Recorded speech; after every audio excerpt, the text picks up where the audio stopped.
Hello everyone, Xeno What If here. Bring in part 12 of What If the Transformers crash landed in Code Geass. Link in the description of the fanfiction of this What If. Listen here YouTube. I do not own anything and this is not a scam.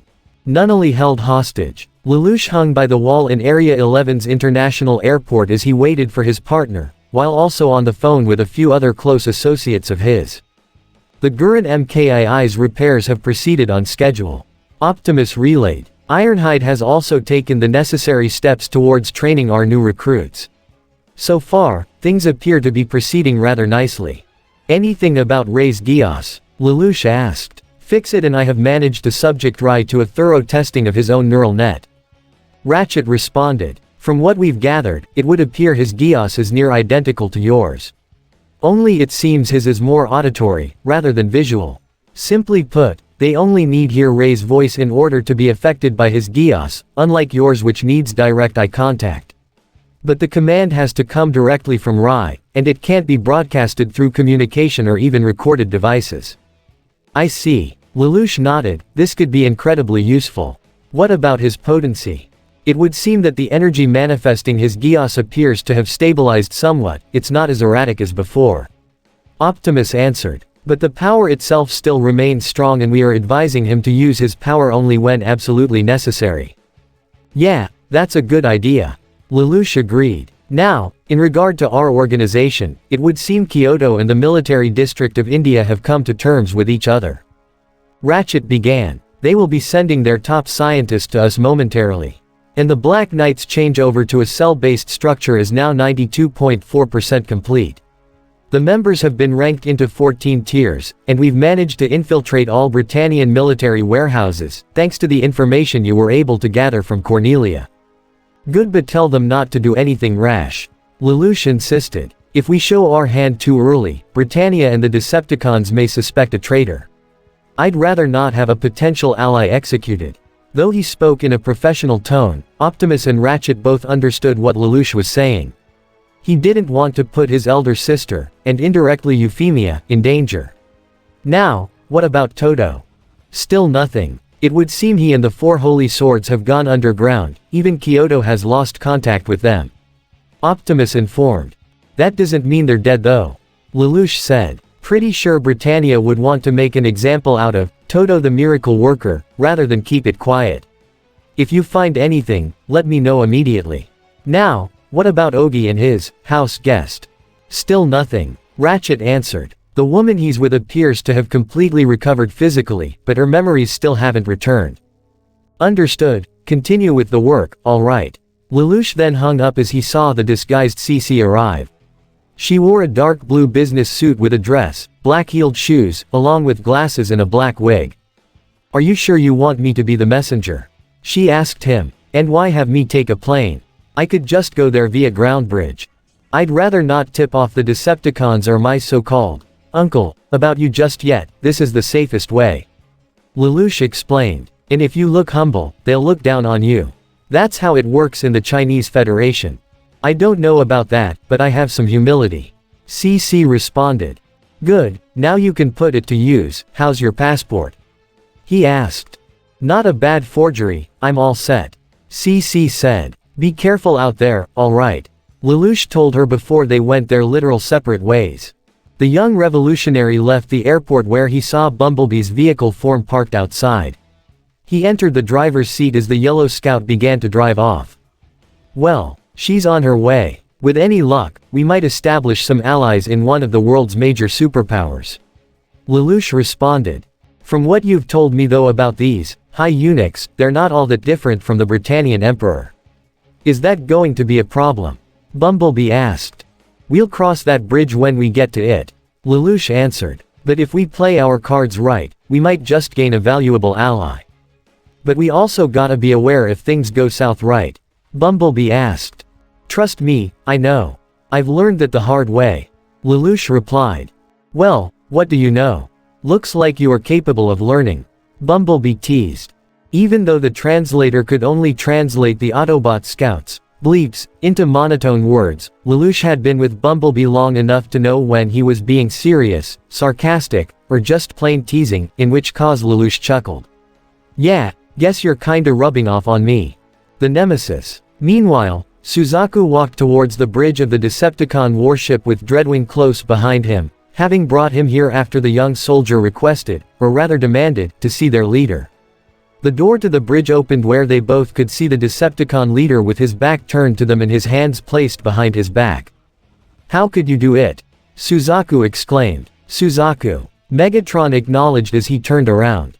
And Dreadwing, I don't recall summoning you. Young Kururugi had requested for me to bring him aboard to speak with you, Lord Megatron. Dreadwing answered as he bowed. Actually, I wish to speak with you as well on the same subject. And what, pray tell, would that be? Megatron looked directly at Suzaku, who narrowed his eyes. How could you let Arachnid back into the Decepticons? Suzaku shouted. Ah, so you've met with her. Megatron noted. Do you have any idea what she's done? What kind of person she is? Suzaku exclaimed. A sadist, a butcher, a hunter, and an infiltrator. Megatron answered. I'm well aware of whom I bring into our ranks. And I'm also aware of her recent activities since coming to Earth. So, you know about what she did in the ghettos? Suzaku questioned, to which Megatron nodded. Then why did you bring her back? I must agree with Suzaku, Lord Megatron. Dreadwing also spoke, but unlike Suzaku, he spoke in a more calm and rational tone. Arachnid deserted us, and even attacked our own soldiers. Yet she has not even received a proper punishment. I assure you that she has been thoroughly punished. Megatron assured. And I have ensured that she truly gives her all to our cause. I can understand that her return to our ranks may be difficult for you, especially to you Suzaku, given how she was once your enemy and her recent actions against your people.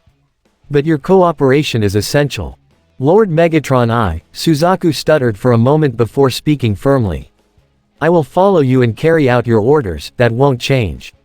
But, I don't know if I can work with someone like her. Dreadwing was silent but quite sympathetic in Suzaku's opinion. Personally, he'd likely put down Arachnid just to ensure she won't harm an innocent again or try to backstab them. Megatron's expression became quite serious. Suzaku, do you wish to know why our enemies continue to succeed? It is because they stand united. That got Suzaku's attention as Megatron continued to speak. As much as it pains me to admit, Optimus has acknowledged Zero as his equal. And following that, it seems the Autobots and the Black Knights view each other under the same light. Of course, this contrasts heavily with Britannia's own current nature, as the Empire itself is quite divided, even among those in the royal family. You've been made aware of that, haven't you Suzaku? Before Japan's fall, you and your family looked after the late Lelouch V. Britannia and his younger sister Nunnally upon their exile, as their father deemed them to be nothing more than political hostages. Suzaku looked up in surprise. How could Megatron have known about all that? Megatron read Suzaku's expression and gave his answer. I do well to learn the history of those within my cause, to see what they can contribute. That includes you. You would do well to remember that. Getting back to matter at hand, despite the rather unpleasant situation surrounding those children, your family at least made their stay relatively comfortable. That is until the Empire invaded Japan, knowing their prince and princess would likely die, which of course, they tragically did. And yet, Britannia refused to take responsibility, instead choosing to place the blame on your nation, which is why they are so heavily discriminated against. Suzaku, you must admit that any family that sacrifices their own and chooses not to take responsibility, is not what one would call ideal. I admit that it's not perfect, at least right now. Suzaku admitted. But there are those in the royal family that do want to change their ways. Princess Euphemia herself admitted as such. I can agree, during my time acting as her bodyguard, Princess Euphemia does seek the same reforms. Dreadwing acknowledged. The sub-viceroy. Megatron stated. And what of Cornelia, the current viceroy who holds the most power? Suzaku didn't expect that, but while he didn't have an answer to give, Dreadwing however did. She holds the Empire's discriminatory views as first priority. And thus, you can see the divided nature of the royal family. Megatron said. Suzaku, if you truly do seek to change this world for the better, you must be willing to deliver better results. If the Decepticons are the ones to bring stability to this war-torn planet, more people, including civilians of Britannia, will be more willing to side with us. And if Britannia's own people want change, then the Empire will have no choice but to abide by their wishes. You sound like we're working against the royal family. Suzaku pointed out with narrowed eyes. They are not our enemies. Megatron replied. Though you could say we are, competing with them of sorts. We may not have the power to change Britannia's ways right now, but that can change if we deliver the necessary results. In order to do that, however, your cooperation is essential. We Decepticons will be best equipped to be this planet's protectors only if we are united. That means each and every one of us. Including Arachnid? Suzaku questioned. Yes, Megatron told him. Both Suzaku and Dreadwing were rendered silent with that declaration. They both saw the logic in Megatron's explanation, but that didn't mean they were alright with it. Is there anything else? The Decepticon leader asked the pair. No, my liege. Dreadwing bowed his head. Then you may go. I will contact you should I need you. Megatron turned around. Dreadwing bowed before leaving. Suzaku was right behind him. Once the door closed automatically behind them, the words Megatron told him brought up a certain memory from Suzaku's childhood. It wasn't a pleasant memory, but it wasn't a necessarily bad one either. Flashback. 7 years ago. The 10-year-old Lelouch and Suzaku, along with the 7-year-old Nunnally whom Lelouch gave a piggyback as she couldn't walk, trekked through a barren wasteland riddled with corpses of men, women, and children. Where are we going? Are we getting moved to another place again? The blind little girl asked as Lelouch carried her. It's one of the Kururugi's homes. Lelouch answered. This time, it's the main house, okay. Suzaku stopped for a moment as he saw all the dead bodies around him, his face filled with so many emotions: sorrow, regret, terror, grief, and overall shock. Keep on walking, Suzaku. Lelouch told his friend once he noticed his hesitancy. But, Suzaku stuttered. Keep walking, Lelouch told him firmly. Truth was, Lelouch did feel bad for all these people, but Nunnally was his first priority and he would see to it that she was safe. Where are we? It smells really bad here. Nunnally wondered. We're going by a garbage dump, right Suzaku? Lelouch turned around, only to see his friend crying. A sympathetic expression formed on the young exiled prince's face as he walked towards his friend. What's wrong, Suzaku? Nunnally could hear his subtle sobs. When he didn't have an answer to give, she reached out her hand to caress his face in an attempt to comfort him. Nunnally. My mother taught me that a warm touch is good for tears, do you think it's true? She asked with a warm smile. Suzaku. He was brought out of his memory with a slight startle as he looked up to see Dreadwing looking toward him with concern. Are you alright? You stopped for a moment. I'm fine, Suzaku replied. Just thinking about an old memory. You were rather close with them, weren't you? Dreadwing asked, getting Suzaku's attention. Lelouch and Nunnally. They were your friends. Yes, Suzaku confirmed with a nod. There was a part of him that wanted to tell Dreadwing, whom he trusted, about Lelouch and Nunnally. But now with Arachnid back among the Decepticons, he didn't want to take any chances. I am sorry for your loss. Dreadwing apologized. I can understand what that loss is like. During the war for Cybertron, my brother Skyquake died on the battlefield. That completely caught Suzaku off guard as he looked to Dreadwing in surprise. My twin and I shared a split spark. Dreadwing explained. Metal but two halves of the same life force. Even across our warring planet we could sense each other, so to speak, and when his spark was no more. I'm sorry, Suzaku said sincerely. I understand your origins as well as your ambitions. Dreadwing told the boy. If you feel that you need to talk to someone, I am here. Both as a fellow soldier, and as a friend. Suzaku smiled. Thank you Dreadwing. I appreciate that. The next day, Ashford Academy. Lelouch and Rai walked towards the building about 10 minutes before classes started. So, what did Ratchet say? Lelouch asked. Oh, just the typical, I needed that. Rai joked but became serious when he saw the look on Lelouch's face. But, pretty much what you and everyone else are telling me, don't use my Geass unless absolutely necessary. Trust me, I know. Just making sure, especially considering who you're apparently contracted with. Lelouch commented. Speaking of which, you still don't remember that. Sorry, but, I don't. Rai confirmed. But when I do know, you and everyone else will be the first to know. Lelouch nodded, but soon heard a familiar voice call to them. Lelouch, Rai. They both turned to see Suzaku running toward them. What's up? You know, they're gonna hold you back if you don't start coming to class, Lelouch. In fact, I think you've been skipping out too, Rai. You're one to talk, Rai commented in a friendly tone, while also hiding a slight hint of resentment. You've been skipping here and there too. I have work to do. Suzaku replied. It's just the Black Knights and those Autobots have really been on the move, lately. Hey, I thought you were in engineering. Lelouch said, feigning an expression of ignorance, which Suzaku seemed to buy. We're short-handed, so they move me around. Suzaku answered. Both Lelouch and Rai inwardly winced, knowing exactly where Suzaku has really been. Lelouch still held out hope that his friend could be saved and redeemed, while Rai was slowly beginning to lose trust in Suzaku, but that didn't mean that he thought that he couldn't be saved. Still, how about dropping by for dinner more often?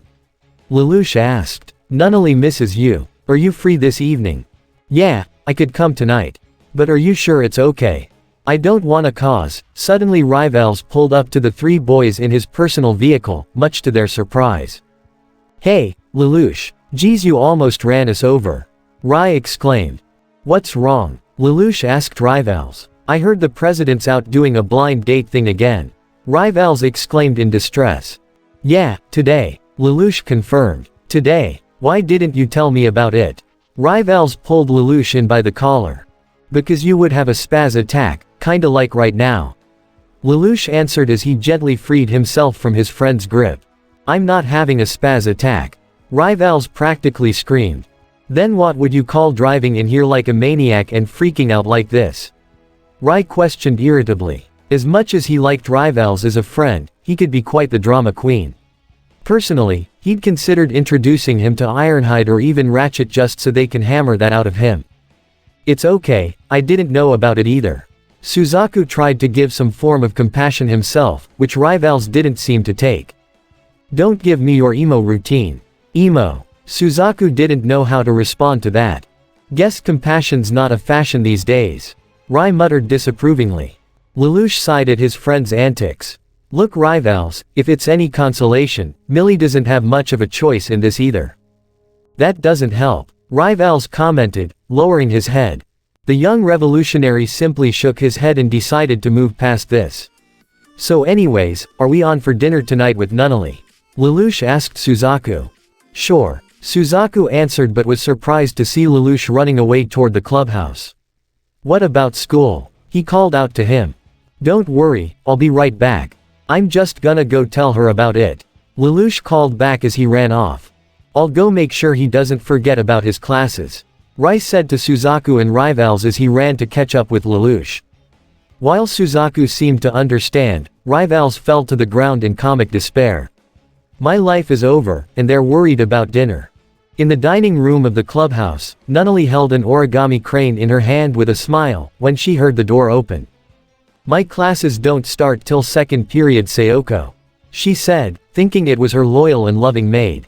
However, that was not the case. Nunnally could only look in confusion as she heard a pair of claps. The man who had just entered the room was none other than Mao. His arms and legs were completely wrapped in bandages, with his right arm as a cast, and the visor over his eyes. He smiled sadistically once he laid eyes on the young and helpless girl. Are you surprised? Lloyd asked the stunned Millie. Matchmaking dates are usually in hotels or restaurants. Earl Lloyd Asplund was in fact the arranged blind date that Millie's parents had set her up for. While she dressed rather nicely, he was in his casual lab attire. And as Lloyd said, they weren't in any nice restaurants or hotels, but rather in the Camelot division. Of course, Cecile had made sure there were no Decepticons present during Millie's visit. As per Cornelia's instructions, the Decepticons' existence was to be hidden from the public so that it would be Britannian forces that were fighting the Autobots and the Black Knights. I suppose that's true, but I'd heard that you were a very unique person, Lord Asplund. Millie said. Unique? What a delightfully artful way to put it. Lloyd said as he went back to work on his computer. I'm surprised you're interested in a girl from the downgraded Ashford family after it lost its rank. Millie said. Oh, but I couldn't care less for loss of rank. Lloyd replied. Excuse me. Cecile had walked over and provided a tray of tea for the pair. I'm sorry to trouble you. Millie said to the older woman. Not at all, take your time. Cecile replied. No need for that. Why draw it out, let's get married. Lloyd said bluntly. Huh, that's it. Millie had not expected that at all. Getting cold feet, Lloyd said with his typical indifference. Ashford Academy, Clubhouse. Lelouch and Rye had entered the building and were walking down the hallways. We can't keep this up forever, Lelouch. Rye told him. You know things might escalate with Britannia and the cons soon. I know. Lelouch acknowledged. That's why I plan to tell Nunnally tonight after dinner. You're really going to tell her? Rye asked. I know you said you were planning on it when we brought Shirley in, but. Like you said, Rye. Things will likely escalate, Lelouch explained. Millie's done a great deal many things to keep us safe, but not even she will protect us from the Decepticons. And personally, a small smile formed on his face. I've been waiting to introduce Nunnally to Optimus for a while. What about Suzaku? Rye asked, causing Lelouch's smile to face. You know he's going to find out sooner or later. We both know that's going to be a lot more complicated. Lelouch commented. That's an understatement, Rye said. Not only is he a Britannian soldier, but he's been working with the Decepticons too. They even have their symbol engraved in his nightmare. Who knows what lies Megatron has told him. I know he's your friend and I still care about him to it's just, if we're not careful, he might end up becoming our worst enemy. Lelouch's face indicated he was contemplating a great deal of thought. I know. But, first things first. Rye nodded as telling Nunnally first was probably the best idea. They can work things out with Suzaku later, and preferably when they talked about it with the Autobots and the other Black Knights as well. They both entered the dining room. Nunnally. Lelouch called his sister. Suzaku's gonna, however, both he and Rye were surprised to see Nunnally wasn't there. However, at the edge of the table, they both found a circle of origami cranes surrounding a photograph of Nunnally. She was tied to her own wheelchair with a strip of tape over her mouth. Ray's expression was one of both shock and even fear, while Lelouch's face contorted that of anger and terror. They both heard Lelouch's cell phone ring. He quickly answered it. Yes, Lelouch. He heard his sister's distressed cry. Nunnally. Where are you right now? Lelouch exclaimed as he and Rye both exchanged worried looks. I don't know, but I can't move. She grunted a bit as apparently the phone was taken away from her. Nunnally. Lelouch exclaimed. It's me, Lulu. A new voice spoke from the phone, one Lelouch never thought he'd hear again as a chill went down his spine. Mao. What? Rye practically screamed. He's alive. Lelouch put the phone on speaker so Rye could hear as Mao spoke. You and your little Autobot buddies dropped your guard, Lelouch. Just because you all thought I was dead. Mao, listen, CC isn't here right now. Lelouch said. That's why I came. Someone immune to my Geass would be troublesome, now. Mao replied. I'll save my encounter with her for a later date, probably with a squad of Viacon troopers to make sure she doesn't get away from me this time. Oh, and in case you're wondering, I haven't told Megatron anything about you or the Ark's location yet. I'm keeping those cards close to my chest for now. But first things first, I'm gonna pay you back for that little session the other day. Feel free to bring in your amnesiac friend if you want since he's with you. So, you're within 500 meters of us? Rye asked, as that was likely how Mao knew he was with Lelouch at the moment. Of course, wanna try and find me? Mao challenged in a sadistically playful tone. You boys have a time limit of 5 hours. Oh, by the way, since the game is just between the three of us, no calling in any of your Black Knight classmates or the Autobots. I'm not in the mood to get shot up or literally squashed underfoot. Although Britannian medical science is amazing, you can thank them for my return. He laughed sadistically. You really are a sick piece of crap. Rye exclaimed. You might wanna watch your language, Mr. Amnesia. Mao warned. Considering I hold the cards. You guys really should have made sure I was dead, maybe even have my body dumped in a river or something. You left off the finishing touch, and now dear sweet little Nunnally's in a bind. What a quandary, what a quagmire, what a crunch. Nunnally has nothing to do with this.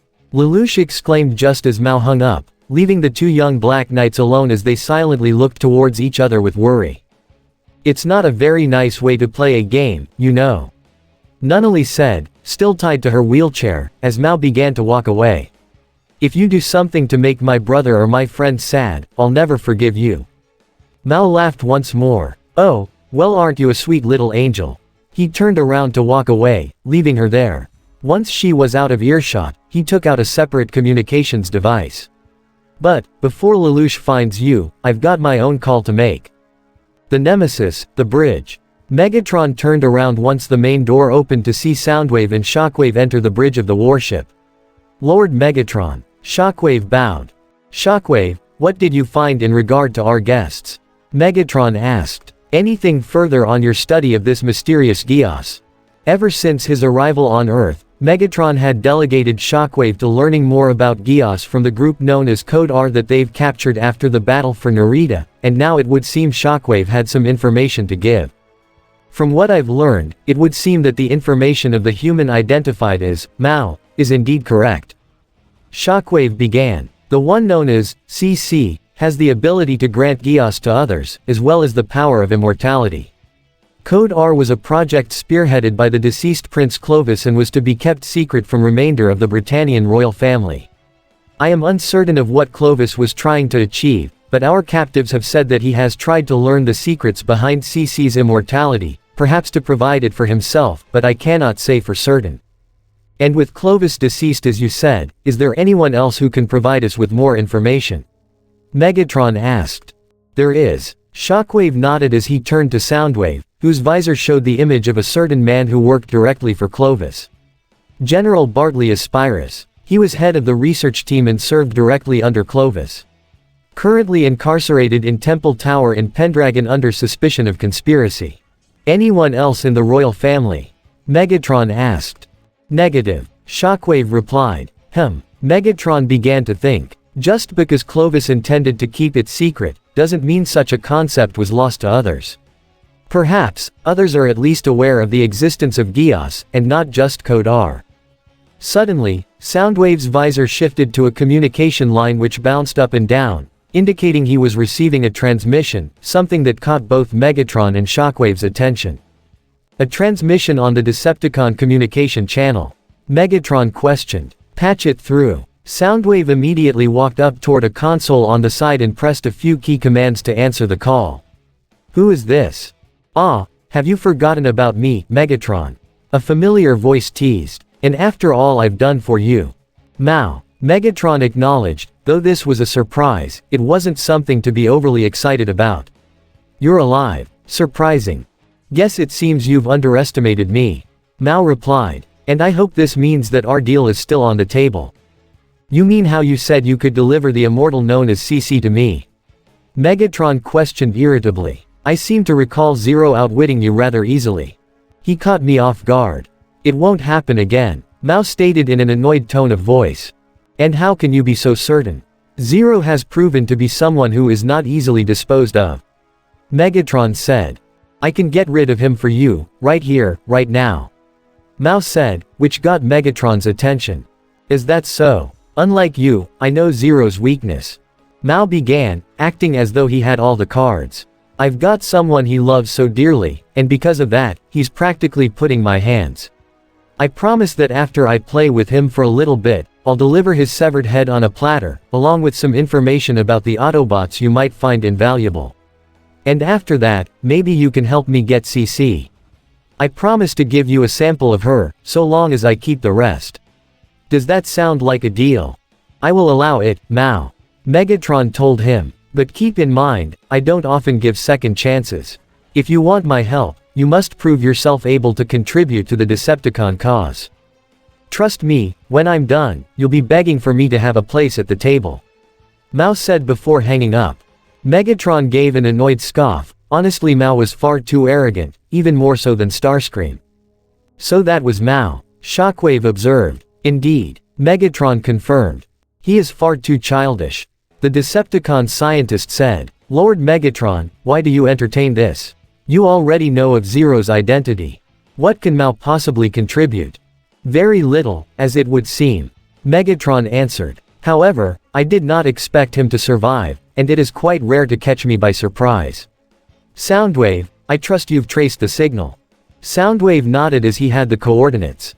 He displayed them on his visor. Ashford Academy. Good, deploy Laserbeak. Megatron ordered. I want to observe what it is he has planned. One way or another, his Geass will serve our cause.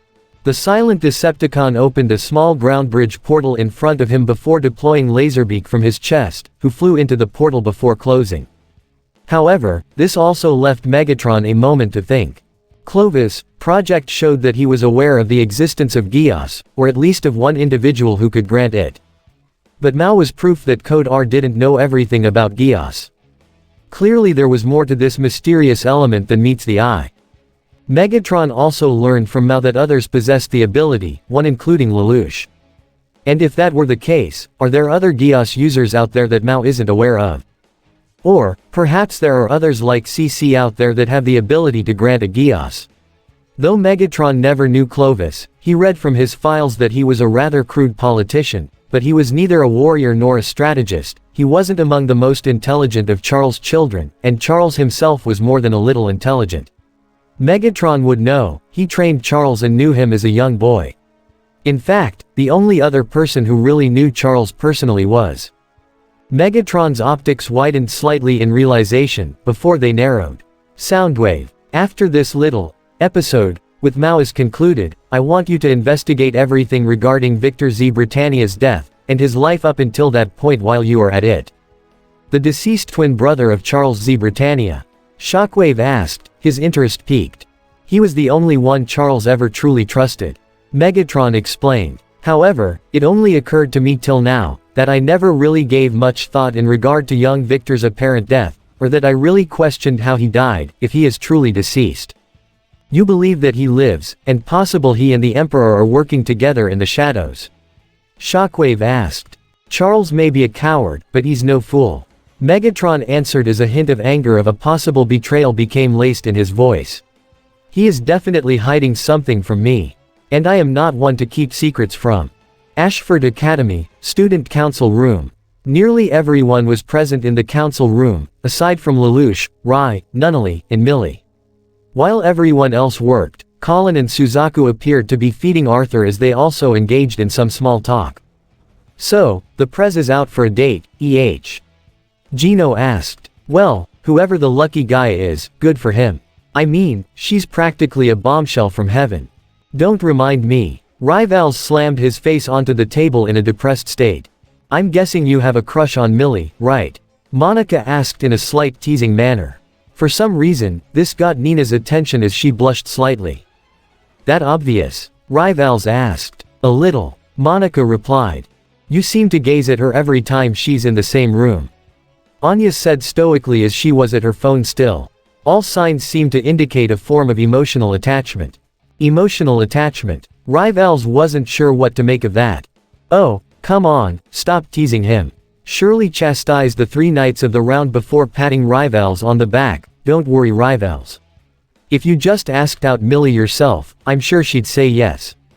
You really think so? Rivals asked hopefully, as Nina continued to listen, thinking a bit in regard to a certain pink-haired princess. Would Euphemia go with Nina if she simply asked? I don't see a reason why she shouldn't. Suzaku put his 2 cents in. I mean you're a really decent guy.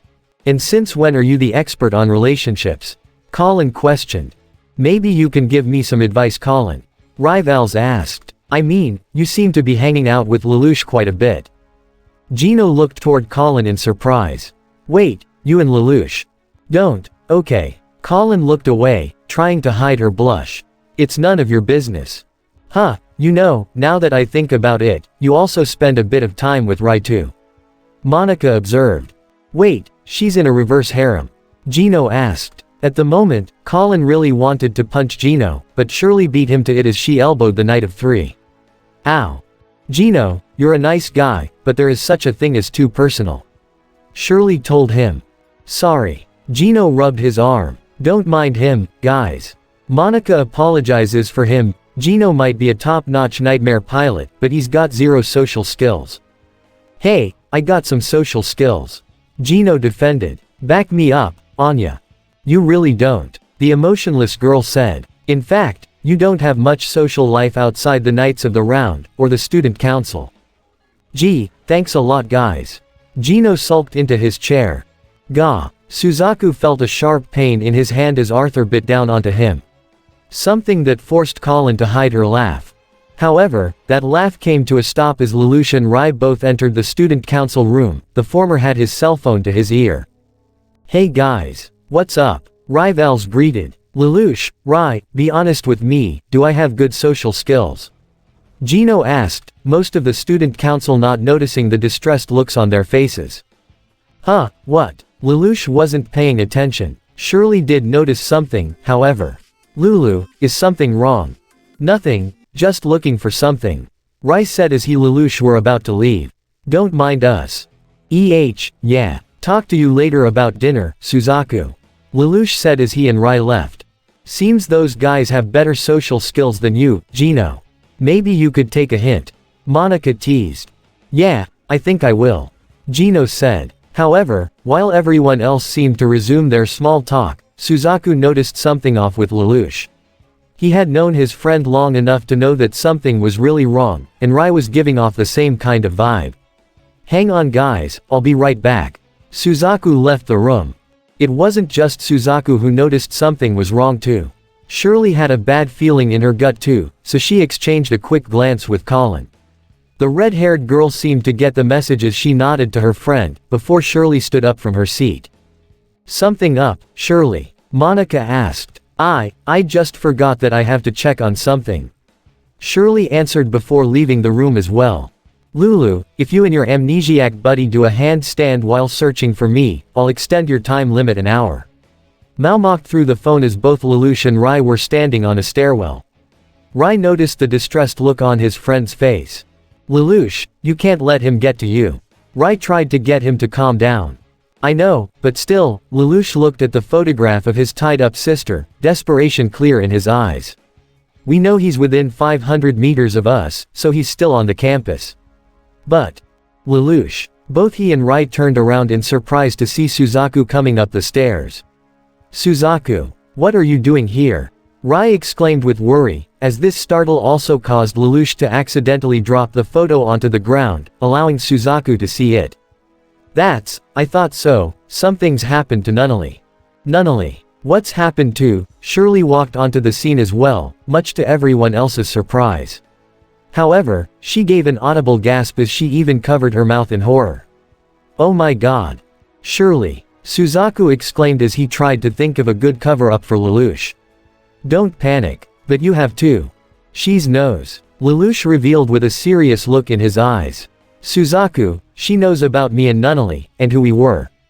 Suzaku could not contain his look of surprise. "What? How?" As he was trying to wrap his head around this particular revelation, Rai quickly walked up to Shirley and whispered in her ear so Suzaku couldn't hear him.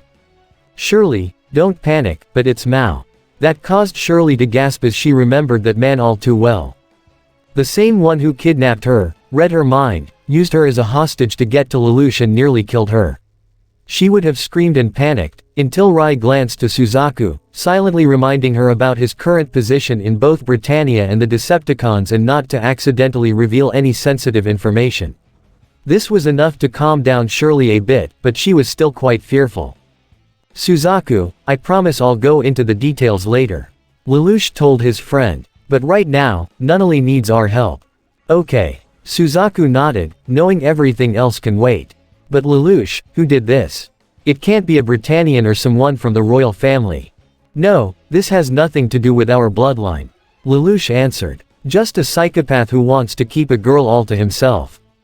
"But he does know about Lelouch and Nunnally's identities," Rai revealed. "I see." Suzaku understood. "So, we can't go to the police or the military." "No, we can't go to any outside help here," Lelouch responded, casting a glance towards Shirley, silently telling her that they can't call the Autobots or the Black Knights for this, something she understood. "So, we'll have to do it ourselves then," Shirley said, becoming serious. This took all three boys by surprise. The last thing Lelouch or Rai wanted was for her to be anywhere near Mao again. "Shirley, no you can't. This is too dangerous," Suzaku stated immediately. "I know," Shirley argued. But I want to help. I know about Nunnally, and I know what she's been through, it's all just so heartbreaking. And now she's in the hands of a monster who's ready to do who knows what to her. I can't let that happen. Nunnally's my friend and I want to help. Lulu, Rai, please." You know I can help. This caused a great deal of conflict to stir in Lelouch. He could likely find a way she could help, but at the same time, he was terrified of what Mao would do if he got a hold of her again. Rai put a hand on his friend's shoulder however, calming him down and giving him a nod. Lelouch, in turn, nodded back. Surely, you stay with us at all times, okay? Rai told her. Don't go off on your own and listen to everything we tell you. Can you do that? He asked as he gently put a hand on her shoulder. The brunette, in turn, nodded with a serious expression. If there's anything I can do to help Nunnally, I'll do it. Lelouch, are you sure? Suzaku asked, still not completely on board with this. I'm sure. Lelouch replied seriously. Suzaku sighed with reluctance. Okay. But we are going to have a talk about this once we're done. Lelouch nodded in understanding. So, do we have any leads? Just this photo. Lelouch replied. And I know that he's somewhere very close by, watching me. Suddenly, his eyes widened in realization. And now that I think of it, I heard the sound of running water too. Water. Rai snapped his fingers. He's in the circulation system. The lower levels. Lelouch stated. But how do we get down there? Shirley asked. I know a way, come on. Lelouch quickly ran back down the stairs with Suzaku, Rai, and Shirley following close behind.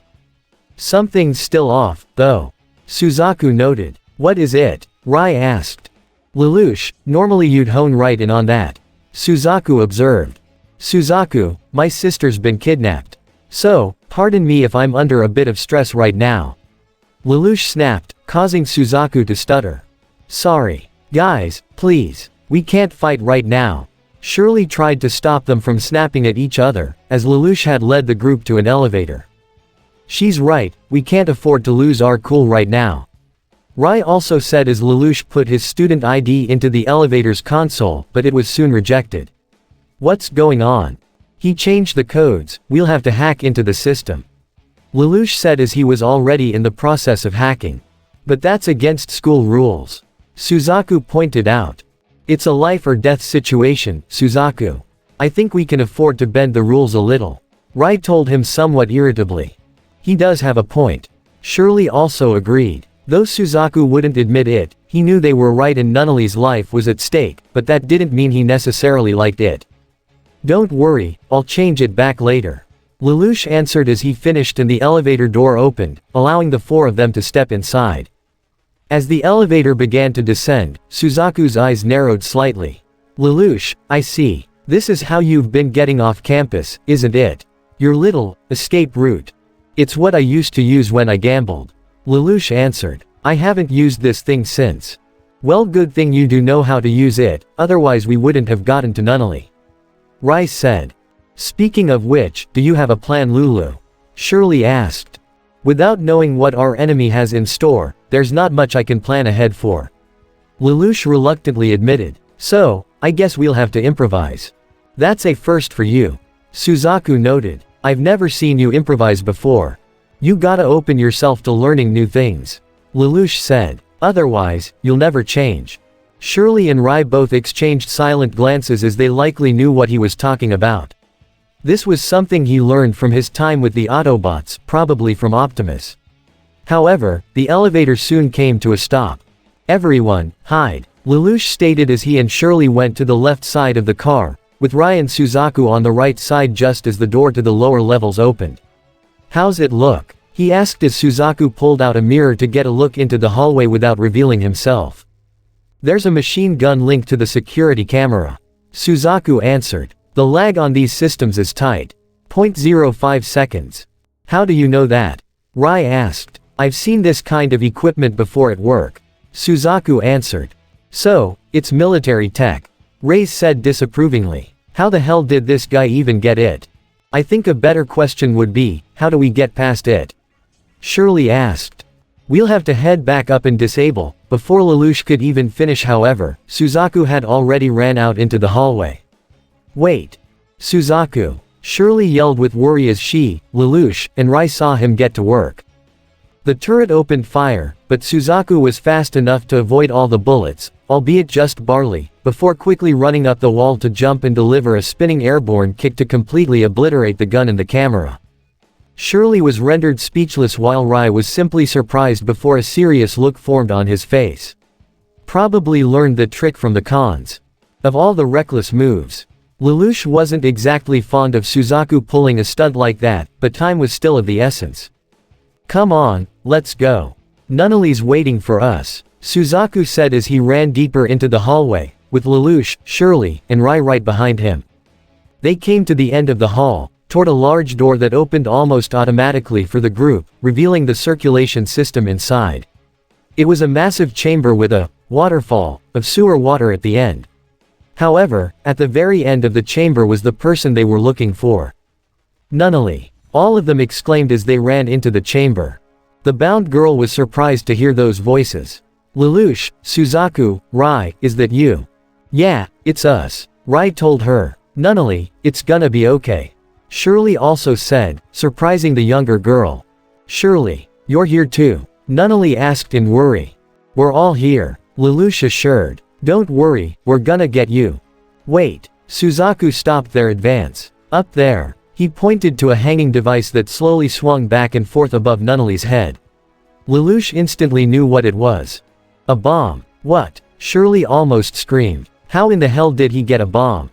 Oh, you brought Shirley with you. Mao's voice rang through Lelouch's headset. I'd be happy to see her again. But I'll play along since she and Kururugi came on their own. Can't wait to see how the meddling kids deal with this. Once he hung up, Lelouch practically snarled, wanting nothing more than to wring Mao's neck. Hey guys, look up there. Upper right corner. Rai pointed to the group a small camera that was attached to the wall. So, he has a camera. Lelouch observed, while also getting Ray's subtle hint.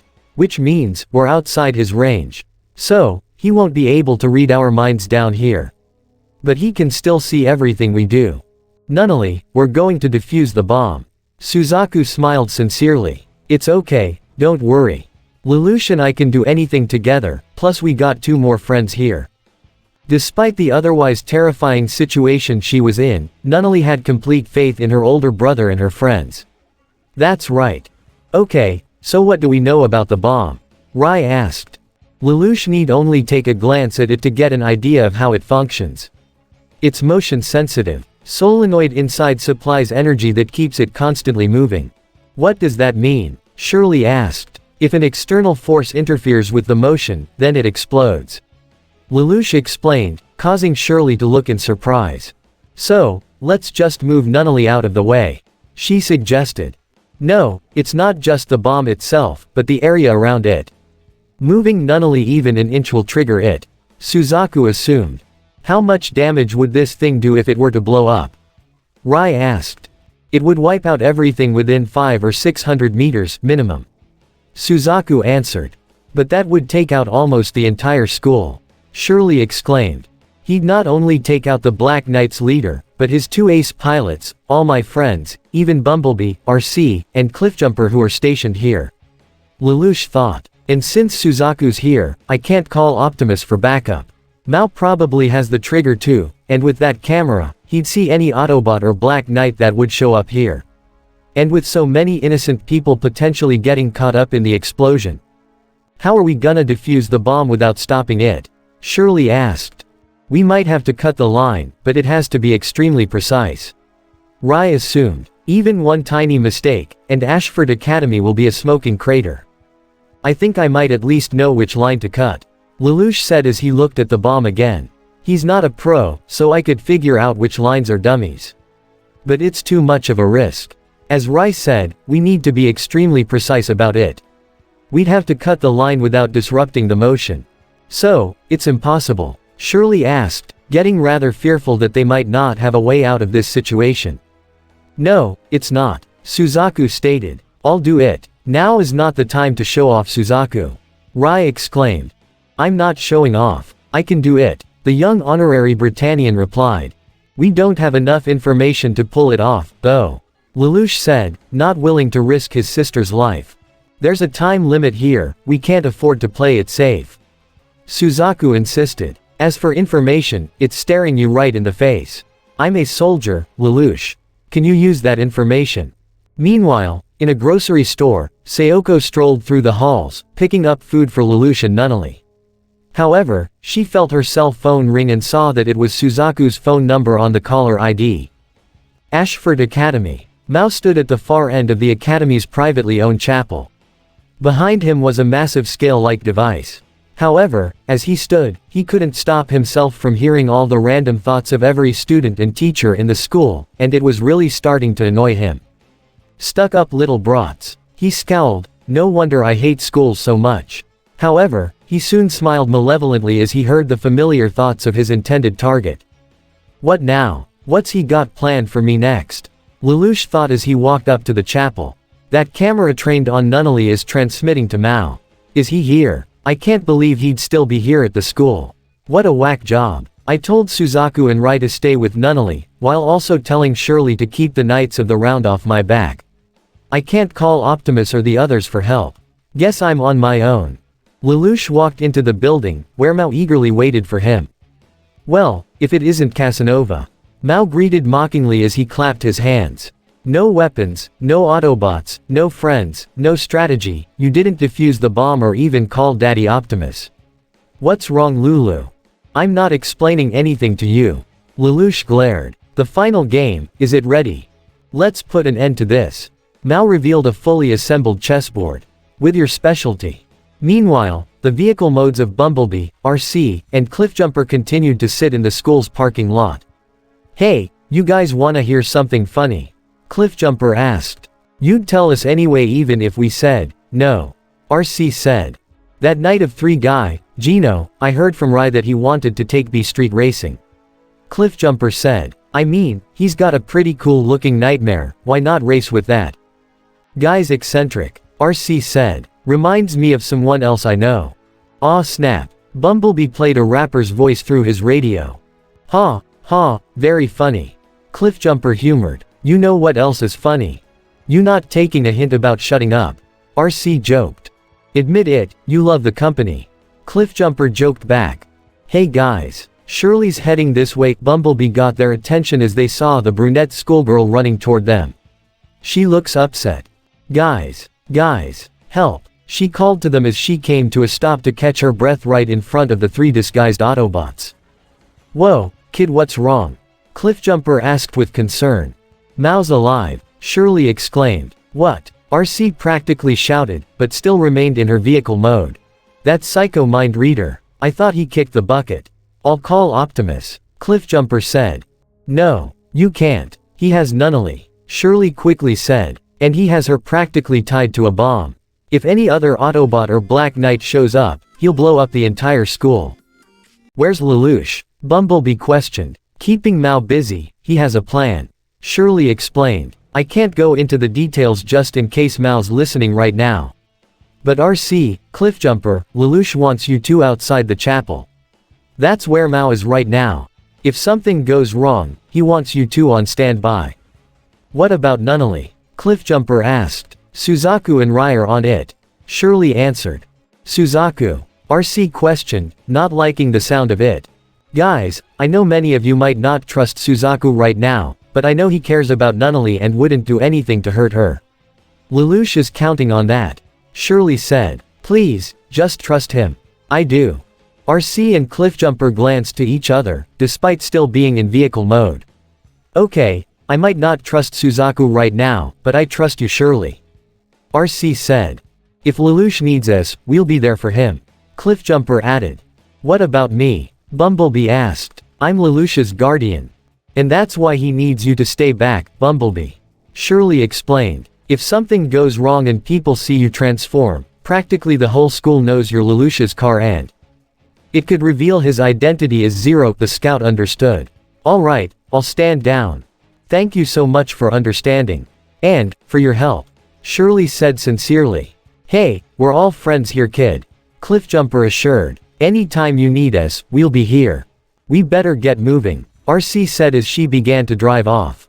Personally, I'd love to squash that egomaniac under my heel myself. She drove off with Cliffjumper right behind her. Viceroy Palace. This was one of the few times Cornelia could relax with her younger sister, and not worry about fighting, politics, or anything. She and Yuffie both sat on the roof garden of the palace, the elder sister lying down and laying her head on Euphemia's lap. "It's been a while since we could spend time like this," Cornelia said, in a completely relaxed state. "There have been so many unexpected events since we came here." Cornelia playfully grabbed her sister's stomach and tickled her, causing Yuffie to laugh. "All of that desk work, it's making you fat." "Hey, cut that out, it's not funny," Yuffie said, despite the laugh she shared with her older sister. "Sounds like you two are having a good time." Both royal sisters looked in surprise to see Nonette walking toward them. "Lady Nonette." Yuffie was about to straighten herself out, but Nonette held out a hand. "No, Yuffie, please," she assured. "I was only going to ask if I could join you. I mean, there's nothing else to do, and with Gino and the others at school, it's kinda boring all by myself. If that's all right with you, anyway." Cornelia seemed hesitant for a moment, but Yuffie was the first to smile. "That would be lovely, Nonette. Please." She motioned for her to sit down next to her, which the Knight of Nine didn't hesitate to accept. However, Nonette noticed a small look of reluctance in Cornelia's eyes, causing Nonette to frown slightly. "Cornelia, can I ask you something? And I want you to be honest with me." "Yes. Are you afraid of me?" Nonette asked. Yuffie was surprised, and even Cornelia didn't expect that. "No, I don't fear you. You're a Knight of the Round and I respect you, it's just." "Cornelia." Nonette spoke seriously. "It's all right, I'm not going to judge you." The eldest of the Lee Britannian siblings looked down slightly. "Well, I'd be lying if I said I didn't find you somewhat intimidating. But you're no Luciano Bradley and thank God for that." She put in a tad bit of humor to ease the situation a bit, which caused Nonette to stifle a chuckle before Cornelia continued. "Truth is, I guess I've always been envious of you." That took both Nonette and Euphemia by surprise. "You're a far more skilled warrior than I could ever hope to be." Cornelia continued. "Someone recognized by my father and made a Knight of the Round. True, I'm a princess and I've got a pretty good track record myself, at least I had one before coming here." Nonette and Yuffie looked both serious and sympathetic respectively, knowing what she was talking about. "But, I guess I'm just not in your league." "Cornelia, don't beat yourself down," Nonette told her. "You think I'm better than you. Well, I don't think that at all. I might be a Knight of the Round, but I only got to where I am because I pushed myself, but I didn't do it just to earn the Emperor's approval. I did it because I didn't want to lose to my rival." Cornelia had not expected those words to come from Nonette's mouth. "You consider me your rival?" "I always have, since our time in school together," Nonette said with an assuring smile. "You might have lost before, but I know you're capable of so much more. But, if you need any help, I promise I'll be there. I don't just consider you my rival, Cornelia. I think of you as my friend." For one of the few times in her life, Cornelia had been rendered speechless. Nonette Enneagram, the Knight of Nine, someone she considered to be her better, had just told her that she considered her to be both her rival and her friend. It was both surprising and relieving at the same time, as though a huge weight had been lifted off her shoulders. Suddenly, being around Nonette didn't feel so bad. And just as suddenly, a small frown formed on Nonette's face. "And as your friend, I'm so sorry I couldn't help you." She spoke. "You were captured by the enemy and abandoned by our so-called allies. And I couldn't do anything about it. I hope you can forgive me." It wasn't just in regard to Cornelia's previous predicament she was speaking about, however. A part of her was also speaking in regard to her Kaiserin, as well as his own family, those she swore to protect but failed and believed to have been dead for 7 years. But now he's apparently alive. She can only hope that he was safe. Cornelia wasn't quite sure how to respond to this either, but she soon found she wouldn't have to as both her and Nonette were pulled into a hug by the younger princess.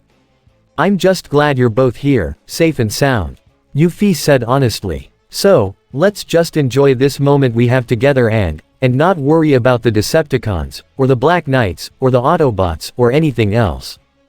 That seemed to have eased the otherwise tense situation as both Cornelia and even Nonette returned the hug before all three of them relaxed to look at the garden that surrounded them. "Don't you two think this garden looks familiar?" Nonette asked the princesses. "You're right, it's almost exactly like Lady Marianne's," Euphemia observed. Even Cornelia recognized the resemblance. "I heard Clovis ordered them to build it like this." I'm surprised he liked her villa that much. Cornelia said, since he was always fighting with Lelouch there. A sad look formed in Yuffie's eyes at the mention of her brother's name. I suppose he thought of Lelouch as his rival. Clovis actually considered Lelouch his rival, even though he was barely 10 years old. Nonette asked in a joking tone. Wow, Clovis really needed a hobby. Or a girlfriend. Though that joke did cause Yuffie and Cornelia to laugh slightly, it also became somber for them both as they were reminded of 3 important people in their lives who were taken away from them. We need to stabilize this area, and deal with Zero and the Autobots as soon as possible. Cornelia said with a somber, yet firm resolve in her voice. To avenge Clovis, as well as Lelouch and Nunnally. Honestly, I'm a bit worried that if we're not careful, it won't just be them we'll be avenging. Nonette said. Cornelia knew exactly what her friend and rival was talking about. Yuffie, I don't want you anywhere near the Decepticons until this whole mess is over, understood? Trust me, I know. Euphemia already had a bad feeling regarding the Decepticons. But I can safely say that I trust Dreadwing. He's not like the others we've seen. You're right. At least Dreadwing has a code of honor. Which is more than I can say for, pretty much the rest of the Decepticons. Nonette said. Listen, Yuffie, even you Cornelia. If anything happens, or they try anything, I promise I'll be there for both of you. I swear it. Ashford Academy. You see, this scale is the bomb's detonator and its cancellation switch. Mao explained to Lelouch as they began their game of chess. Just like before, Mao's pieces were white with the scale on his end also being white. While Lelouch had the black pieces and the scale on his end was black as well. The chess pieces we capture, will go here. Mao had already captured Lelouch's pawn and placed it on his scale, causing the meter to tip closer toward him. If the needle swings all the way toward me, the bomb goes off. You and I will be fine, but most of the school, including your precious sister, most of your friends, and even Bumblebee, RC, and Cliffjumper will be a memory. If it swings toward you, however, the bomb will be disarmed. In short, if you win the game, you not only save your sister, but all your friends too. Your mind is twisted, no wonder CC left you. Lelouch scowled. Provoking me won't work. I can read your thoughts, so I know what you're trying to do. Mao said. If that's the case, then you have to know whatever arrangement you've made with Megatron is a farce. Lelouch told him. You really think he's going to honor his end of any deal you've made with him? There's a reason they're called Decepticons. He won't have a choice, considering I've got information that's invaluable to him. Mao replied. First is your identity, second is the location of the Ark and Optimus Prime. And third, how about your little conversation with Big Sis Cornelia the other day? Lelouch's eyes narrowed. You really shouldn't be surprised. You used your Geass on her to not only learn all about Britannia's military operations here in Japan, but even that despite everything, she still loves you. A mocking smile formed on his face. And you love her too, you want to patch things up with her. How sweet. How about after I'm done here, I tell Megatron about this? I can have CC, Big Sis Cornelia, and even sweet little Yuffie all to myself. I can only imagine just how much fun we're going to have. Lelouch really wanted to strangle Mao right now. But he had no choice but to play his game, so he did. However, much like in Narita, Mao was able to easily counter all of Lelouch's moves. Already he lost 3 of his pawns, his bishop, and his knight. The needle was swinging closer to Mao. I'm afraid you're not the type of person who can keep your mind empty. Mao continued to read and mock Lelouch. There's a part of you that's a critic, one that you've actually modeled after Daddy Optimus, acting as the little angel on your shoulder, making sure you don't do anything morally wrong. And there's another part of you that's an observer, a little devil on your other shoulder, which you view as your real father, who wants to model you after him. You really want to be just like Optimus and nothing like your old man. You're that type of person. But I know all your thoughts, so I'm always a step ahead, you can't win. Mao captured Lelouch's remaining knight and put it on his scale, causing the needle to tip closer towards him. Lelouch scowled, and Mao was able to read what he was thinking. Bravo! Mao clapped as he saw Lelouch move his next piece. Your plan is to think of 7 things at once to confuse me and trip me up. But you see, if I focus my Geass directly on you, it's easy to tell which one is your true thought. He captured another of Lelouch's pawns. Ah, Your last plan is failing you as well. You underestimated me, and that's why your sister is." He threw the piece onto his scale. The needle was less than a centimeter away from the red zone, where the bomb would detonate. Now Lelouch was getting more than a little bit nervous. His eyes and body trembled. "What do I do?" Mao mocked, reading Lelouch's fearful thoughts. "Optimus, what would you do? How would you save Nunnally from this madman?" He took out a coin and purposely dropped it on the ground, just to make Lelouch startle. Sorry, I dropped it." He picked up the coin and clapped once more. "Your turn, better hurry." He noticed Lelouch's hesitancy. Lukey, time is running out. Your little sister is not gonna make it, and you're gonna lose the rest of your friends too." Lelouch looked about to move his king. "Ah, is that the right move? Are you sure you wanna do that?" Lelouch hung his head down. There was no way he could beat Mao, not with his sister's life, all his friends' lives, in the balance. He saw there was only one way out. "Isn't this enough?" Lelouch pleaded, almost out of desperation. "Please stop it, Mao. I can't hear you very well." Mao sung. "You got everything you wanted. Let Nunnally go," Lelouch shouted. "Huh," Mao mockingly said, wanting Lelouch to say it. "I admit it, you have beaten me." That was all the madman needed to hear. Which caused him to chuckle like a hyena while clapping his hands as if he were a child who just gotten hold of a toy he always wanted. "Very well said. You're finally speaking your thoughts from the deepest part of your soul, huh? That feels great. Fantastic. But no." Mao grabbed his own king piece, much to Lelouch's horror as he knew what he was going to do. "This is checkmate." He spitefully and sadistically put his own king onto Lelouch's black king and threw the piece onto the scale. "NNNOOOOOO." Lelouch screamed as the needle tipped all the way to the red. Nunnally, he fell on his rear, believing he had just lost the most important person in his life. Let me see if she's burst into little pieces." Mao took out his handheld device to see the live stream but looked in surprise to see Nunnally was still alive, the bomb had not gone off. "What? Why is she?" Suddenly, the back window broke open, revealing Suzaku and Rai as they both leapt into the building. "How did you? You kept me focused on you," Mao exclaimed, as Suzaku and Rai that was how they were able to get in close. Mao tried to pull out his gun, but Rai quickly moved to slap the gun out of his hands, letting Suzaku knock him down with a punch to the face, knocking the visor off his head. "I am Warrant Officer Suzaku Kururugi of the Britannian military, and you are under arrest," Suzaku stated as Rai helped Lelouch to his feet. "Suzaku, Rai," Lelouch muttered. "You disarmed the bomb," Mao questioned in disbelief. "Impossible. You'd have to match your speed to the pendulum." Mao looked into Suzaku's mind and saw he did just that before coming here. "That's right, after Lelouch told you which line to cut," Suzaku confirmed. "Yeah, don't you remember, Lelouch?" Rai asked with a small smirk, his own Geass briefly flashing in his eyes. "It was your plan." Lelouch's eyes each had a red ring briefly form before they faded, and all Lelouch's recent memories came back. "That's right." He smirked at the madman. "Mao, it would seem this is my checkmate."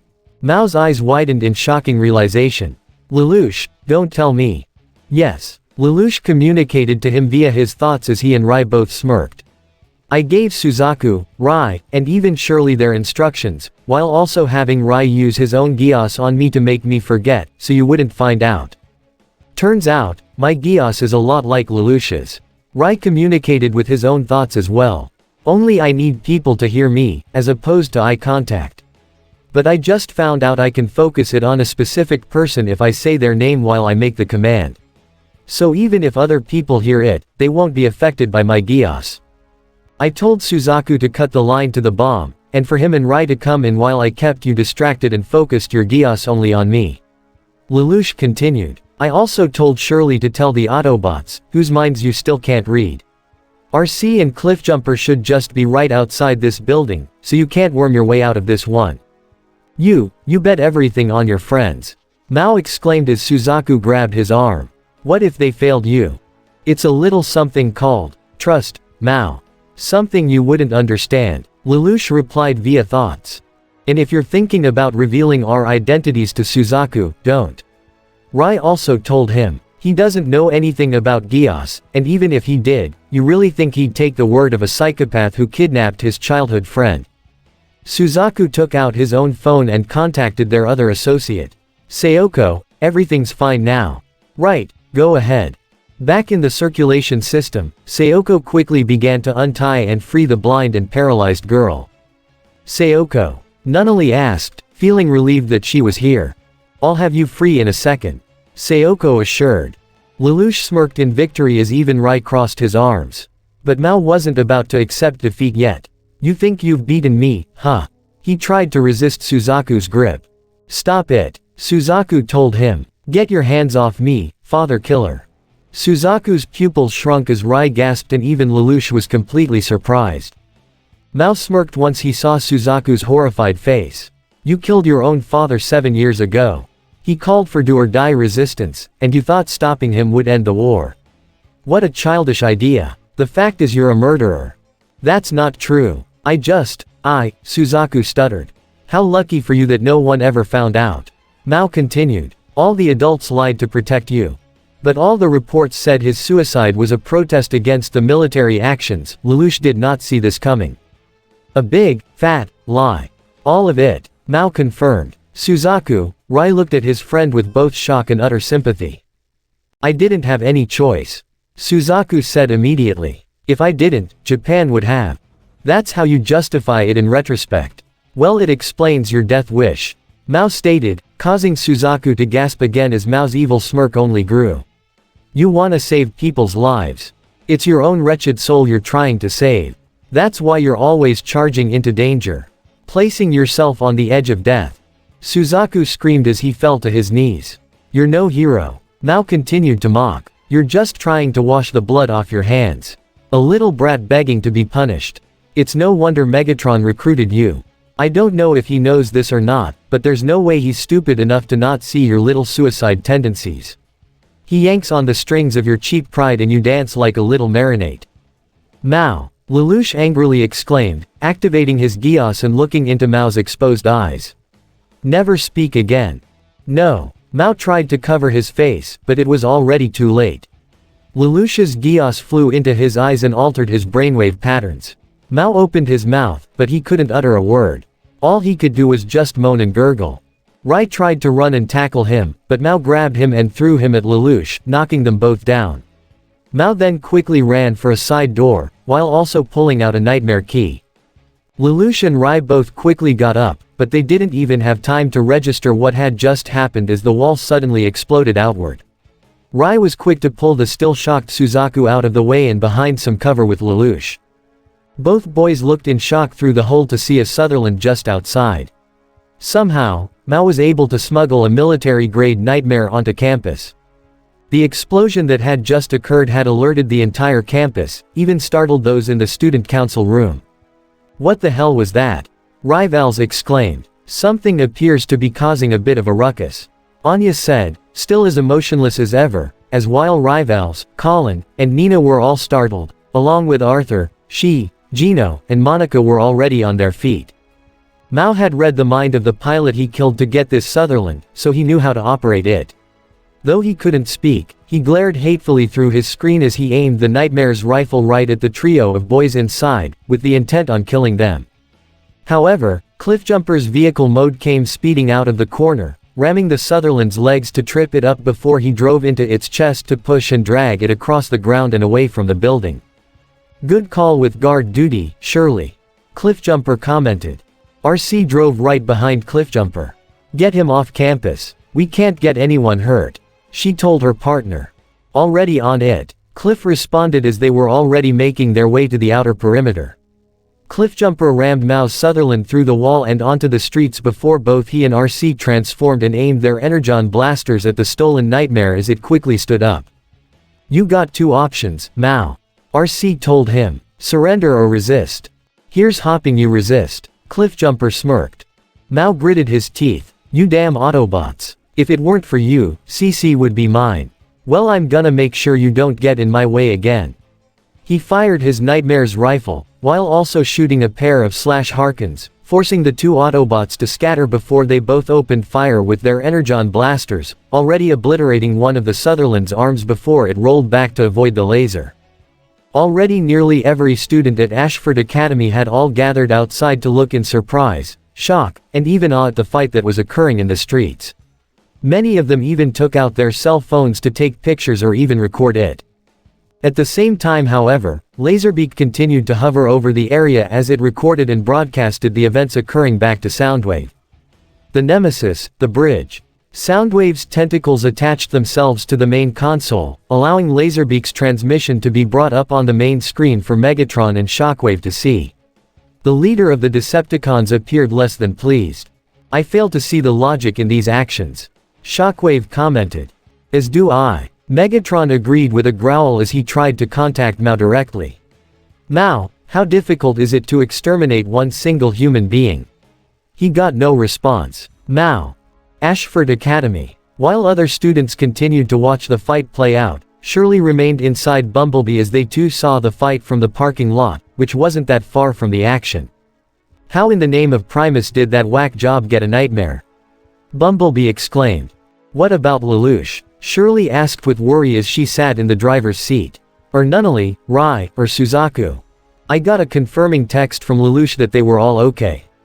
Bumblebee replied. "Sayoko also has Nunnally, so she's safe." Shirley breathed a huge sigh of relief. "Oh, thank God. You think RC and Cliffjumper can beat him? You even need to ask." Bumblebee responded rhetorically, causing Shirley to smile as they, along with everyone else, continued to watch.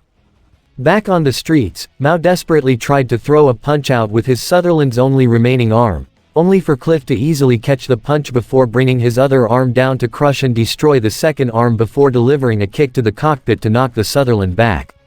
Mao could only gasp in shock as he saw RC's leaping kick incoming. The kick was enough to send the Sutherland skidding down the street, and rattling Mao inside the cockpit. Just because he was able to learn how to use a nightmare after reading its pilot's mind, didn't mean he was a master combatant, as the Autobots were no doubt proving. Mao. Megatron contacted him through the Sutherland's communications directly. "Return to base immediately." Not seeing any other way out, Mao pulled on the ejection, shooting the cockpit out from what was left of the Sutherland, just as a ground bridge portal opened up, allowing the cockpit to fly in right before it closed. "And don't come back, freak." Cliffjumper laughed. Cliff," RC pointed to their left, where Cliffjumper's smirk vanished. "Oh." Nearly every student at Ashford Academy stared at the Autobots with awe and wonder, including those on the student council. Colin herself was also there, and while she undoubtedly had some questions as to what just happened, she was greatly worried for her partners, especially as she saw the three knights of the round present. Gino's jaw had dropped, Anya remained as emotionless as ever, and Monica looked ready to call in the military. Shirley saw all this from inside Bumblebee too. However, an idea came to her, and she was quick to get outside. "Shirley, what are you?" The schoolgirl had made it past the crowd and put on the act of the innocent schoolgirl before speaking. "Oh my God, you just saved us." She spoke directly to RC and Cliffjumper as they looked down to her in surprise. She turned back to her fellow students. "These super cool transforming robots just saved us from a terrorist. Isn't that amazing?"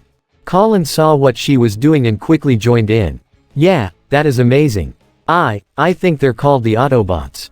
"You mean those robots who work with the Black Knights?" one other student asked as the crowd of students began to speak with each other before they soon began to cheer. "Hell yeah, these guys are awesome," Rivals exclaimed. "Oh man, this is so cool." As all the other students began to cheer to their saviors, some even took pictures with their cell phones.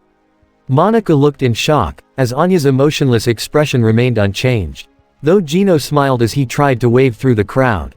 "Hey, Cliffjumper, right? It's me, Gino. Nice to see you again." He tried to get the red Autobot's attention, but he didn't seem to notice it amidst the crowd of cheering students. RC smiled as she glanced towards Colin and Shirley, giving both girls a wink which they returned before smiling at each other. Cliffjumper smiled as well. "Hey kids, love to stick around for autographs, but we gotta bolt." He and RC both transformed and drove off through the streets as the students continued to watch in awe as they drove off. Meanwhile, Lelouch and Rai had helped Suzaku out as they made it outside. Though they weren't close enough to be pulled into the crowd, Lelouch and Rai had heard everything as they both exchanged smiles, Having a good idea what Shirley just did and knowing just how beneficial this could be for them, the rest of the Black Knights, and even the Autobots in the long run. However, their looks became serious and sympathetic as they glanced down at Suzaku, who was still in a state of shock over what Mao had revealed, apparently not noticing the presence of the Autobots even after they left. I just. The Nemesis, the bridge. Mao. Megatron addressed the mind reader as he stood before the Decepticon leader, while Soundwave was right by Megatron's side. You have earned your place at the table. The speechless Mao chuckled with an elated smile as he bowed his head. Just you wait, CC. You'll still be mine. And you and I can be together. Forever. Shockwave's dissection table. Megatron sneered evilly. Mao's elated smile turned into one of shock as he turned around to see Shockwave at the door to the bridge. A logical choice, Lord Megatron. The Decepticon scientist nodded. Mao turned around to Megatron try and speak or ask why, but all he could get out of his mouth was a series of gargles and groans. You wish to know why? Megatron began. Because you've tried not once, but twice to defeat Zero, and you've failed each time. You believe if you read a person's thoughts, you know everything. While such an ability can be useful, you yourself seem incapable of using it properly. When your opponent outwits you, you lose all sense of self-control and enter a state of blind rage. You're no soldier, you're a child. Now look at yourself, you are incapable of speaking, no doubt a result of Lelouch's Geass. That took Mao by surprise as he looked up to Megatron in shock. Oh yes, I've been aware of Zero's identity as Lelouch v Britannia for quite some time now. Megatron continued as his evil smile only grew wider. I simply acted ignorant to test you and see what you're capable of. I'm not impressed. However, I will admit that your reveal of the existence of Geass, as well as the one known as CC, has opened my mind to new possibilities. So, rest assured, my dear Mao, you and your Geass will still have much to contribute to the Decepticon cause, a science experiment. Mao was struck with a horrible realization. He realized that he had never truly played Megatron, but rather Megatron had played him. He looked at the leader of the Decepticons' face in pure horror, as though he was looking at the face of the devil himself. He turned around and desperately tried to run away. However, Soundwave deployed Ravage from his back, which ran and leapt at Mao, pinning him to the ground as Mao screamed in shock at the sight of the mechanical jungle cat that snarled and looked ready to bite down on his throat. Megatron, Shockwave, and Soundwave all loomed over him. He will be a fascinating case for study. Megatron said. I will leave nothing unexamined. Shockwave said as he reached down to grab Mao with his only hand before walking away. Mao desperately struggled in Shockwave's steel grip but was unable to escape. No, this wasn't supposed to happen. See, help me. No. He screamed as loud as he could as the doors leading out of the bridge closed behind him and Shockwave. Meanwhile, on the sidewalk of a city in the Chinese Federation, the disguised CC stopped walking as she could feel it. Call it a connection with her Geass, or a gut feeling, but somehow, she knew, Mao was truly gone. Likely subject to a fate far worse than death. She gave a long and sad sigh. I'm sorry Mao, she thought to herself. I should have never given you your Geass. Forgive me, but I did love you. Wait for me, in C's world. However, a scowl formed on CC's face as she heard someone's voice in her head that only she could hear. What do you want? Oh, don't worry, he's in far more capable hands right now, though I'm surprised you care. A look of annoyance formed. Don't give me that, the only reason I haven't told him about you is because he has such a high opinion of you, and I'd hate to see him crushed if he were to learn the truth. Don't think that means I'm still on your side. CC smirked. Yes, as a matter of fact, I do know where the Autobots are, I'm just not going to tell you. I already told them about VV, and I plan to tell them about Ragnarok as well, but right now, we've got a more dangerous threat on our hands. But I promise, once the Decepticons are out of the way, I'll tell them everything, and you can bet Lelouch, Optimus, and the rest of the Autobots are going to do everything in their power to destroy your precious project. And I personally can't wait to watch you, Charles, and VV all squirm when that happens. You can yell at me all you want. CC said. But this is the last time I'll be speaking to you. Consider our contract null and void, Marianne. She placed a hand on her forehead, where her Geass mark began to glow briefly before she severed her connection with her other contractor permanently, making it impossible for her to contact the immortal. Cece then resumed her walk.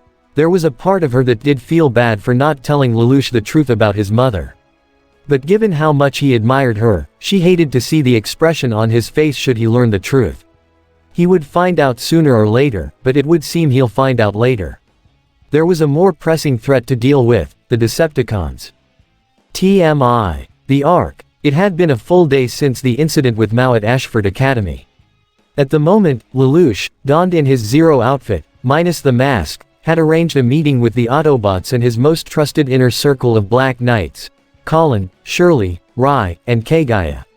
They were not only there to discuss what happened with Mao, but of what Lelouch and Rai learned from Suzaku that very same day. Suzaku did what? Colin shouted at the top of her lungs as everyone else around them looked absolutely stunned. Killed his own father. Yeah, he did, Rai confirmed. The other Autobots and Black Knights present had mixed reactions. Colin's expression mixed between that of shock and anger. Shirley was so stunned she covered her mouth with both her hands. Even Optimus' own optics had widened in surprise, as well as Fix-It, Bumblebee, Bulkhead, Cliffjumper, RC, and Wheeljack. Ratchet and Ironhide exchanged serious and concerning glances as well. Geass could only look down slightly as Lelouch couldn't help but recall his brief conversation with Suzaku after the incident. Flashback. Lelouch and Rai helped the still shocked Suzaku down onto a chair in the clubhouse. The young honorary Britannian's eyes continued to shake, as if the patricidal act had just occurred all over again. Suzaku, Rai tried to say to him, but he didn't seem to register it at first. Suzaku. Rai shook him by the shoulder to pull him out of his trance. Are you alright? I never. So, you did do it, didn't you? Lelouch asked. You really did kill your own father. Lelouch, Rai, Suzaku continued to stutter. Kirihara, I think that was the old man's name. Lelouch began. He claimed that Prime Minister Genbu Kururugi killed himself in order to stop all those in his cabinet who called for a do-or-die resistance. So, Kyoto knows about this. Rai wondered but chose to remain silent. The story was a necessary one. Lelouch continued. For Japan and Britannia. That seemed to calm Suzaku down a bit. Thank you for that. End flashback. That good-for-nothing, son of A, to say Colin was angry with Suzaku would be an understatement. Was he with Britannia the entire time? Did they pay him to kill his own dad? Colin. Lelouch exclaimed, getting her attention. That's enough. Before Colin was about to speak out in protest, Geass had already spoken. He wasn't with Britannia at the time. She got everyone's attention, including that of the Autobots. Suzaku's father did indeed call for do-or-die resistance. Suzaku tried to stop him, but Genbu, to say he was stubborn would have been an understatement. He refused to surrender, and with how much of an advantage Britannia had during the war. Such an act would have undoubtedly resulted in calculable losses. Optimus understood. I would even say that the entire population of Japan would have been exterminated. So, Kyoto knows about this. Ironhide asked Geass, who nodded in response. Anyone else? Toto knows. Geass replied. Other than that, only those gathered here. Damn, that's really gotta be rough. Bulkhead said in a sympathetic tone. Killing your own dad. Not to mention he's lived with that for years. Cliffjumper added in the same tone. Can't imagine what something like that is like. Is there anything we can do? Shirley asked in a hopeful tone. She was indeed shocked by something like this, but from Lelouch's own description, it sounded like Suzaku was torn up completely on the inside. Is there anything we can do to help him? Not without potentially exposing all of us, including Lelouch's identity, to him. RC said. And given that he's still riding with the cons, we can't afford that. But just because Suzaku is with the Decepticons doesn't mean he's like them. Shirley exclaimed. They're evil. But he's not. He's a good person. Lulu, Rai, Colin, you've all seen him at school. Suzaku is not evil. Lelouch said immediately. You're right about that, Shirley. But, his own perception of good and evil is completely skewed, and that's the problem right now. What do you mean? Shirley asked. Based on all our previous encounters with Suzaku up until this point, he believes that the path he is currently on is the right one, and that all other paths are wrong. Optimus began. He believes he can change the system from within, while also seeking ways to avoid conflict. While such a path is noble, it also leaves him vulnerable to those who might take advantage of his mindset. Megatron. Ironhide said. So what? King Khan knows Suzaku's secret too. Colin asked. If that's true, maybe he's being blackmailed. Shirley said, sounding as though they might have found a solution. If we tell him that, and maybe try to help him. Shirley, you have a good heart, but I don't think it's that simple. Bumblebee commented. I can't say for certain whether or not Megatron knows what Suzaku has done. Optimus continued. But I will say that he has noticed Suzaku's stubborn and straightforward mindset. No doubt he is likely manipulating Suzaku into becoming the very thing he claims to fight against. Great, he's about halfway to being a Decepticon already. Colin commented. But we can still help him, right? Rai asked. I mean, you guys did say that some Decepticons ended up switching sides before Cybertron was destroyed. That's true. Fix-It put in. There were a considerable many Decepticons who defected after Megatron poisoned Cybertron's core. But there was a great deal many more who stayed with him even after that. Ratchet added. Old Buckethead does have a way of attracting the worst of the worst. Wheeljack put in as many of the Autobots and Black Knights present could at least think of one or two Decepticons that easily fit that category, such as Arachnid, Starscream, Breakdown, Soundwave, and even Shockwave. We can work out the details with Suzaku later. Ironhide said. I think we should focus more on the fact that Crazy Mind Reader brought a nightmare to your school and almost exposed us. I was able to use my Geass to keep Mao from speaking anymore. Lelouch informed. He'll never be able to tell the Decepticons about us or the Ark. Megatron, however, will no doubt subject Mao to his own experimentations. Ratchet said. Which might give him a better insight towards Geass. Nothing we can do about that though. Cliffjumper replied. What about CC? Rai asked. Is she still okay? We have her location. Fix-It said as he held his own handheld device. She's still in the Chinese Federation. And the Ark will be able to detect any Decepticon signals near her, so if the enemy does indeed try to take her, we can bring her back with the ground bridge. Yeah, but still doesn't change the fact we two of our own soldiers spotted near a Britannian school. Ironhide glanced towards RC and Cliffjumper. Well, what were we supposed to do? He had a nightmare, RC argued. Just let him kill everyone there. RC and Cliffjumper made the right call in acting. Optimus granted. However, this could also warrant an investigation into Ashford Academy, which could potentially expose Lelouch and Nunnally's identities. Already had that covered, Lelouch said, getting everyone's attention. I hacked into the school systems to erase mine, Nunnally, and even raise information until the investigation is concluded. But you still have 3 Knights of the Round at your school. Ratchet said. And I'm pretty sure Cornelia will find it suspicious that 2 students from the student council are missing from the school's records. As I said, I already have that covered. Lelouch continued. I used my Geass on the principal to gather all students and staff in the gymnasium together. After that, I used my Geass to alter their own memories and make them temporarily forget me, Nunnally, and Lelouch. Rai added. Once the investigation is over, their memories should still come back. Most of the Autobots were somewhat surprised at how quickly Lelouch and Rai were able to handle the situation, but quickly reminded that this is Lelouch they're talking about. To say they were impressed with such quick thinking was an understatement. Even Ironhide smirked slightly.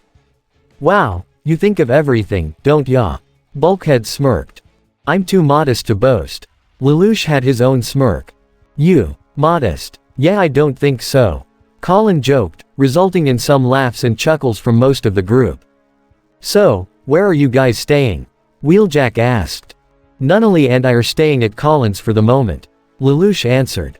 After what you did for my mom back with that whole refrain mess, it was the least I could do. Colin said with an honest smile.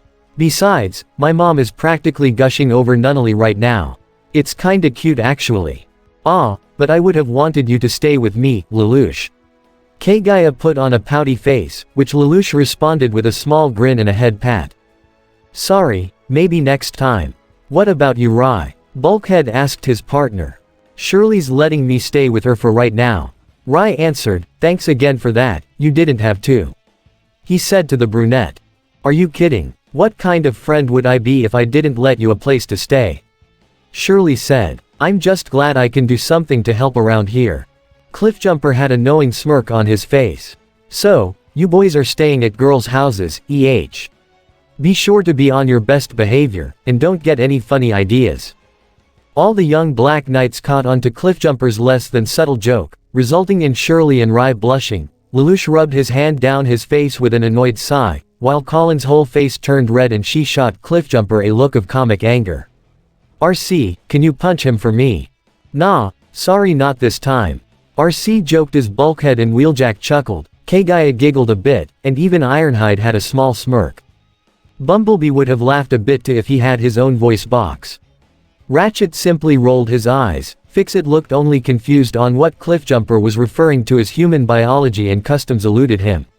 However, Optimus had a small smile on his face. Despite the situation they were all facing, it was nice to see those he cared for, Autobot and human, interact so casually with one another. Hey speaking of helping, you guys seen the internet lately? Bumblebee asked. A couple of kids recorded RC and Cliff's fight with Mao and posted the thing online. Autobots save Ashford Academy from a terrorist. That's really good PR for us. And considering how social media operates, it'll spread like wildfire, even with the military trying to stop it. Lelouch said. This will undoubtedly bring us more support, not just from the Japanese population, but even Britannians as well. It'll also give the military quite a headache. Wheeljack smirked. Colin chuckled. I know she's your sister and all, Lelouch, but what I wouldn't give to see the look on Cornelia's face right now. Area 11 Royal Palace. How in the hell did a terrorist hijack military-grade nightmare and use it to attack a Britannian school without anybody noticing? Cornelia practically screamed, her face filled with ire and rage, as not only were her personal knights, Guilford and Darlton, present as well, but even the 4 knights of the round, and even Euphemia, who sat on her own throne next to her enraged sister. Your Majesty, Guilford tried to speak as calmly as he could, not wanting to invoke the wrath of the second princess. I understand how this seems, but you need to remain calm. Calm, calm, calm, Cornelia shouted as she marched off her throne and looked into Guilford's startled eyes. Not only did a terrorist openly attack a school on Britannian grounds, where 3 knights of the round also attend, but the attack was thwarted not by the military, but by those goddamn Autobots. And they were really cool. Gino said with a smile as he took out his phone and began to play the video on it. I even got the thing recoded. Those guys. Cornelia however snatched the phone from Gino's hands and chucked it at the wall, resulting in it shattering. My phone. Cornelia grabbed Gino by the collar and looked him in the eye. If you so much as utter one more word of praise to the enemy. Let's just say facing Luciano Bradley would be a mercy. Do you understand, Weinberg? Yes ma'am, Gino muttered in a frightful squeak. You do realize that threatening a knight of the round is a serious crime, even among royalty, correct? Enya pointed out in an emotionless tone. Cornelia was ready to direct her ire towards Anya, but Monica already stood in front of the younger girl protectively as Nonette put a firm hand on Cornelia's shoulder. Cornelia, you need to calm down. The Knight of Nine spoke in a firm tone. We're all concerned about this, but lashing out like this is not going to help. She is correct, Your Highness. Darlton also spoke up. This is a very serious situation, and we can't afford to lose our composure. So please, try and calm yourself. The eldest of the Lee Britannian siblings seemed to get the message, and when she glanced up towards Euphemia, who looked toward her older sister in grave concern, that was all she needed to see. Cornelia took a long and deep breath to calm herself before speaking professionally. What is the damage? How bad is it? Cornelia asked. Guilford winced slightly but answered the question. As you stated, a terrorist attacked a Britannian school. Although there were no casualties, the ones who ultimately quelled the situation were the Autobots, not the police or the military. As a result, protests have spiked all across the area. Darlton added. And if I'm being honest, there have been many Britannian civilians voicing their contempt towards the royal family ever since the death of Prince Clovis. Why is that? Cornelia questioned. When the Autobots and Zero made their appearance, they claimed that Prince Clovis had attempted to massacre the Shinjuku ghetto. Darlton answered. That and the purebloods' attempt to frame Suzaku Kururugi for the crime didn't help the situation. When we arrived in Area 11, we saw that there are many Britannians who disapproved of the numbers system and wished it to be abolished. Monica added, even during our stay at Ashford, we've heard some students saying on how sorry they've felt towards the 11's impoverished conditions. It seems that the actions of Clovis and the purebloods have stained the royal family's reputation, exposing some of their less than stellar traits. Nonette added, that's not to say I think everyone in the royal family is bad, but there are those who might not have the best intentions. She said. Cornelia didn't provide an argument as she knew Nonette was right. She had known for a long time that her family was broken, and even those among it that she had nothing but contempt for, including her father for what happened to Lelouch and Nunnally. She gave a sigh before she gave her next orders. Guilford, Darlton, I want you and the knights to conduct a thorough investigation with Ashford Academy. Cornelia ordered. Find out exactly how this happened. We need to show our people that their safety is, and always has been, our top priority. Yes, Your Majesty. Guilford and Darlton said at the same time as they, and even the 4 knights of the round bowed before leaving the throne room. As Cornelia sunk into her throne, Euphemia stood up and walked toward her sister. Cornelia, is there anything I can do? The viceroy held out her hand for the pink-haired princess to take, which she did. Euphy, for now, all I can think of is for you to keep your head down. We're in a very messy situation right now and I don't want you getting swept up in any of it. Euphemia was somewhat saddened to hear that. While she appreciated Cornelia wanting to protect her, she wished there was more she could do. But sadly, there wasn't anything that could be done right now. The Ark, the next day. While most of the Black Knights and Autobots wondered about the Ark, either making small talk or tinkering with their weapons or nightmares, Shirley, Rai, Tamaki, and even Fix-It sat on the TV to watch a monster truck rally, with Bulkhead and Wheeljack standing behind them also watching it. Though Bulkhead, Tamaki, Wheeljack, and even Fix-It seemed to be enjoying it, Shirley and Rai were there because there was nothing else to do. Oh yeah, crunched. Tamaki exclaimed at seeing a car get crushed by the monster truck. Ooh, Bulkhead also said, while covering his eyes with a smirk. Like to see a Viacon walk away from that. Wheeljack smirked. Yeah, we should have some Autobots who turn into monster trucks around here. Tamaki agreed. Well, I can't say for certain whether or not that would be effective in battle, Fix-It commented before a grin formed on his face. But that would be so much fun to watch. Here I'm surprised you actually like this kind of stuff, Fix-It. Rai commented. Yeah, you don't seem like the type who'd be into that. Shirley added. I used to watch gladiatorial matches on Cybertron. They were my favorite pastime. Fix-It said. Seriously. Cybertron had gladiators. Awesome. Tamaki exclaimed. However, Ratchet continued to work at the communications console on the Ark's bridge, and he was getting rather annoyed with how loud the TV was. Would you mind lowering the volume? Hey Ratch, check out the monster truck rally Tamaki to me and Jackie to last week. Bulkhead said. Innocent vehicles battling for the pleasure of human spectators. Ratchet shivered in disgust. Blood sport. Yeah. Wheeljack, Tamaki, Fix-It, and Bulkhead exclaimed as the wreckers exchanged a high five, and even Fix-It and Tamaki shared one. Come on kids, you gotta admit this is freaking cool. Tamaki said to Rai and Shirley. Thanks, but I already wrecked plenty of stuff with my Gekka. Rai said. And monster truck rallies aren't really my thing. Shirley said. You know, you could be helping Optimus, Zero, and Bumblebee in the field right now. Ratchet said as he went back to work. They don't need a wrecker's help to search for some ancient educational rod. Wheeljack dismissed. Ratchet shook his head in minor annoyance. This, ancient educational rod, to which you refer happens to be a Cybertronian data cylinder. The medic pressed a button on his console, resulting in television switching from the monster truck rally to a data reading of the data cylinder, much to most of the group's dismay. Hey, what the hell? Tamaki exclaimed. We were watching that. And there is no telling what vast intelligence it may hold. Ratchet said. Is this data cylinder really all that? Rai asked. Are you kidding? Fix-It exclaimed. This is nothing short of incredible. The data cylinders each contained the sum total of Cybertronian knowledge on nearly every possible subject you can think of. Stellar cartography, medicine, ancient mythology. So, these things were like computer hard drives. Shirley asked. Yes, exactly. Well done, Shirley. Fix-It smiled, resulting in the brunette blushing slightly at the praise. All the Tamaki simply looked bored as Ratchet took over the explanation. When war broke out, the cylinders were hidden throughout the galaxies, to keep them as far as possible from Decepticon reach. The Autobot medic explained, detecting one signal here, on Earth, is the opportunity of a. TMI Doc Bot. Tamaki groaned. Switch it back, I wanna see the hoedown showdown. Bulkhead also added. Suddenly, the bridge received an immediate communication from Optimus, with the sounds of battle being heard in the background. Ratchet, Decepticon ambush. The cylinder is at risk.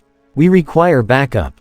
That got everyone's attention. Shirley and Fix-It looked worried, Rai got serious, while Tamaki, Wheeljack, and Bulkhead looked more excited. Backup is what we're built for. Wheeljack smirked. Yeah, time to bend some fenders. Tamaki also smirked eagerly. Fix-It activated communications as his voice registered throughout the entire arc. All available Autobots and Black Knights. Ready your nightmares and report to the ground bridge immediately. This is not a drill. Repeat, this is not a drill. Within minutes, a ground bridge portal opened as Ironhide, Bulkhead, Wheeljack, RC, and Cliffjumper all gathered together with a squad of Black Knights in their beret, including Ogi and Tamaki, along with Colin and Rai in the Gurren Mk2 and Gekka pre-production respectively. The Autobots all transformed and drove directly into the portal with the nightmares rolling in behind them. However, nobody appeared to notice Shirley had followed everyone to the bay. She wanted to wish them luck but had already seen them drive off into the swirling vortex. But as she saw the portal was still open, which probably won't be for long, an idea soon came to her. Maybe she could help. After all, she was able to help before when Mao had kidnapped Nunnally, and even turned the favor of her friends and classmates at Ashford toward the Autobots after driving Mao back. Maybe she could help here too. Shirley had leapt out of the ground bridge vortex just as the portal closed into a canyon-like setting. However, her jaw dropped in shock as she looked in awe at the sight of the Autobots and Black Knights duking it out with several Decepticons and Viacon troopers. She had literally just walked into a war zone. Evident as Bulkhead had just punched down a Viacon and it looked as if it was ready to fall down on top of her. Fortunately, Shirley was able to run out of the way just in time as she hid behind a rock for cover. She felt a strong sense of déjà vu hit her as this was almost like in Port Yokosuka where she was caught in the middle of a skirmish between the Black Knights and the Autobots against the Britannian military and the Decepticons. Though she was more than a little scared, she was able to peek out from behind her cover to see the battle that was occurring. The closest to her was Optimus Prime against Dreadwing, both of them wielding their respective blades as they clashed with one another with a series of rapid swings that they both were able to block. After blocking one slice from Dreadwing, Optimus was able to deliver a fierce kick to knock Dreadwing back. Autobots, Black Knights, stand your ground. Optimus stated to his soldiers. The artifact must not fall into enemy hands. Shirley was able to spot the artifact she could only assume was the data cylinder, and it was definitely a large artifact. She looked around to see every combatant occupied and unable to retrieve it. Zero's own Barai rolled around the battlefield as he relayed orders. Gurren, Gekka, support the Autobots. Try and secure the relic. All other Black Knights provide covering fire, but do not engage in close quarters combat. The leader of the Black Knights, as well as the entire squad of Black Knights he brought with him opened fire with their refiles. Their magnesium bullets were able to burn through and melt 5 Viacon troopers. Starscream growled as he led remaining Viacons. Return fire. He ordered as he and his troopers opened fire with their energon blasters, forcing the Black Knights to scatter and shoot back as well. Raised Gekka shot right for the data cylinder, only to be tackled out of the way by Knockout before he transformed and gunned straight for it. Come to Papa, Knockout said as he transformed and tried to grab the artifact, only to rammed on the side by the Gurren Mk2 that tried to latch onto Knockout's face with the Radiant Wave Surger. Though Knockout was able to pull away from it, the Pulse was able to blast away the red Decepticon. Run to Mommy. Colin's voice called to Knockout. However, Breakdown came in to grab the Gurren by its head. Say uncle. Say it. Breakdown stated, only for Bulkhead to run and tackle the equally large Decepticon. Colin landed the Gurren on its feet and was ready to grab the cylinder, only to be put on the defensive as Thundercracker flew down in his vehicle mode and opened fire with a series of missiles, forcing Colin to drive the Gurren out of the way. Shirley looked around and saw all the others in a bit of a pickle themselves. Wheeljack was back to back with Bumblebee, lashing out with swords and fists respectively against a team of Viacons. RC was in the middle of a fist fight with Skywarp. Rai had recovered in his Gekka to provide Bulkhead some assistance against Breakdown. Ironhide and Cliffjumper were helping Zero and the Black Knights returned fire against Starscream and his Viacon squadron, and Optimus was still occupied with Dreadwing. While it seemed like all the Autobots and Black Knights were busy, it also meant all the Decepticons were occupied as well. Shirley thought maybe she'd be able to get the cylinder away without the bad guys noticing. She quickly made a break for the cylinder and was able to hide behind it and nobody appeared to notice her yet. She quickly pulled out her phone and tried to call the ARC. Ratchet, fix it, anybody. Please come in. She soon got a response from the Autobot medic, Shirley. This is an emergency channel, we need to keep it open for the, wait, where are you? He asked as he could hear the sounds of battle around her. I'm with, the thing you were talking about. Shirley stated. That hard drive thing. Hard drive. Fix it was also on the other end. The data cylinder. Wait, that would mean, why are you on the battlefield? You're supposed to be in the intelligence unit. I know, yell at me later. But can you use the ground bridge to get the cylinder thing out of here? Everyone else is busy, Shirley said. I will reactivate arrival coordinates. Ratchet informed. Less than a second later, a ground bridge portal opened at the exact same spot she and everyone else arrived in. It was too far for Shirley, however. Maybe a bit closer please. Supply coordinates, Ratchet stated. Can't you just track my phone signal or something? Shirley asked, starting to get a little impatient out of fear of being in the middle of a war zone. There's too much activity and interference. Fix-It replied. And we don't have the data needed to isolate your phone signal. Deciding to try and roll the cylinder to the open ground bridge portal herself. She tried to push it with her bare hands, but it was too heavy and wouldn't even budge. Oh, come on, she exclaimed. Move already. Still no budge, she instead ran a bit away to get some distance before running back to give it a powerful kick, thinking it might get it moving. However, it still didn't move, and she ended up falling on her back. However, once her foot made contact with the device, it gave off an odd sound as it sounded like it was powering on. The red bulb at the end expanded with flaps around it as it began to glow. Shirley looked with wide eyes, clearly not expecting that. Optimus had just punched down Dreadwing when he noticed the cylinder's activity himself. Even Zero's Barai caught the signal as his screen zoomed in on it. However, Lelouch's eyes widened once he saw the girl next to it. Shirley. Bulkhead continued to wrestle with Breakdown as their scuffle appeared to be the closest to the cylinder and he noticed the girl's presence as well. What the, kid? As the red bulb began to glow brighter and brighter, Bulkhead knocked Breakdown away as he tried to run and grab Shirley. However, Breakdown quickly recovered and slammed both his cupped hands onto the back of Bulkhead's head to knock him down right in front of Cylinder. Right as that happened, a red beam shot out from the cylinder and right into Bulkhead's forehead. Once it stopped, Bulkhead groaned slightly as he appeared to have fainted. Bulkhead. Shirley ran to try and help him, only to look in shock and even fear as Starscream picked up the cylinder with his hands. Excellent work, Bulkhead. The Decepticon second in command sneered. I'm sure Lord Megatron will be most appreciative of your support. He transformed and flew off with his prize, followed by Thundercracker, Skywarp, and a few surviving Viacons.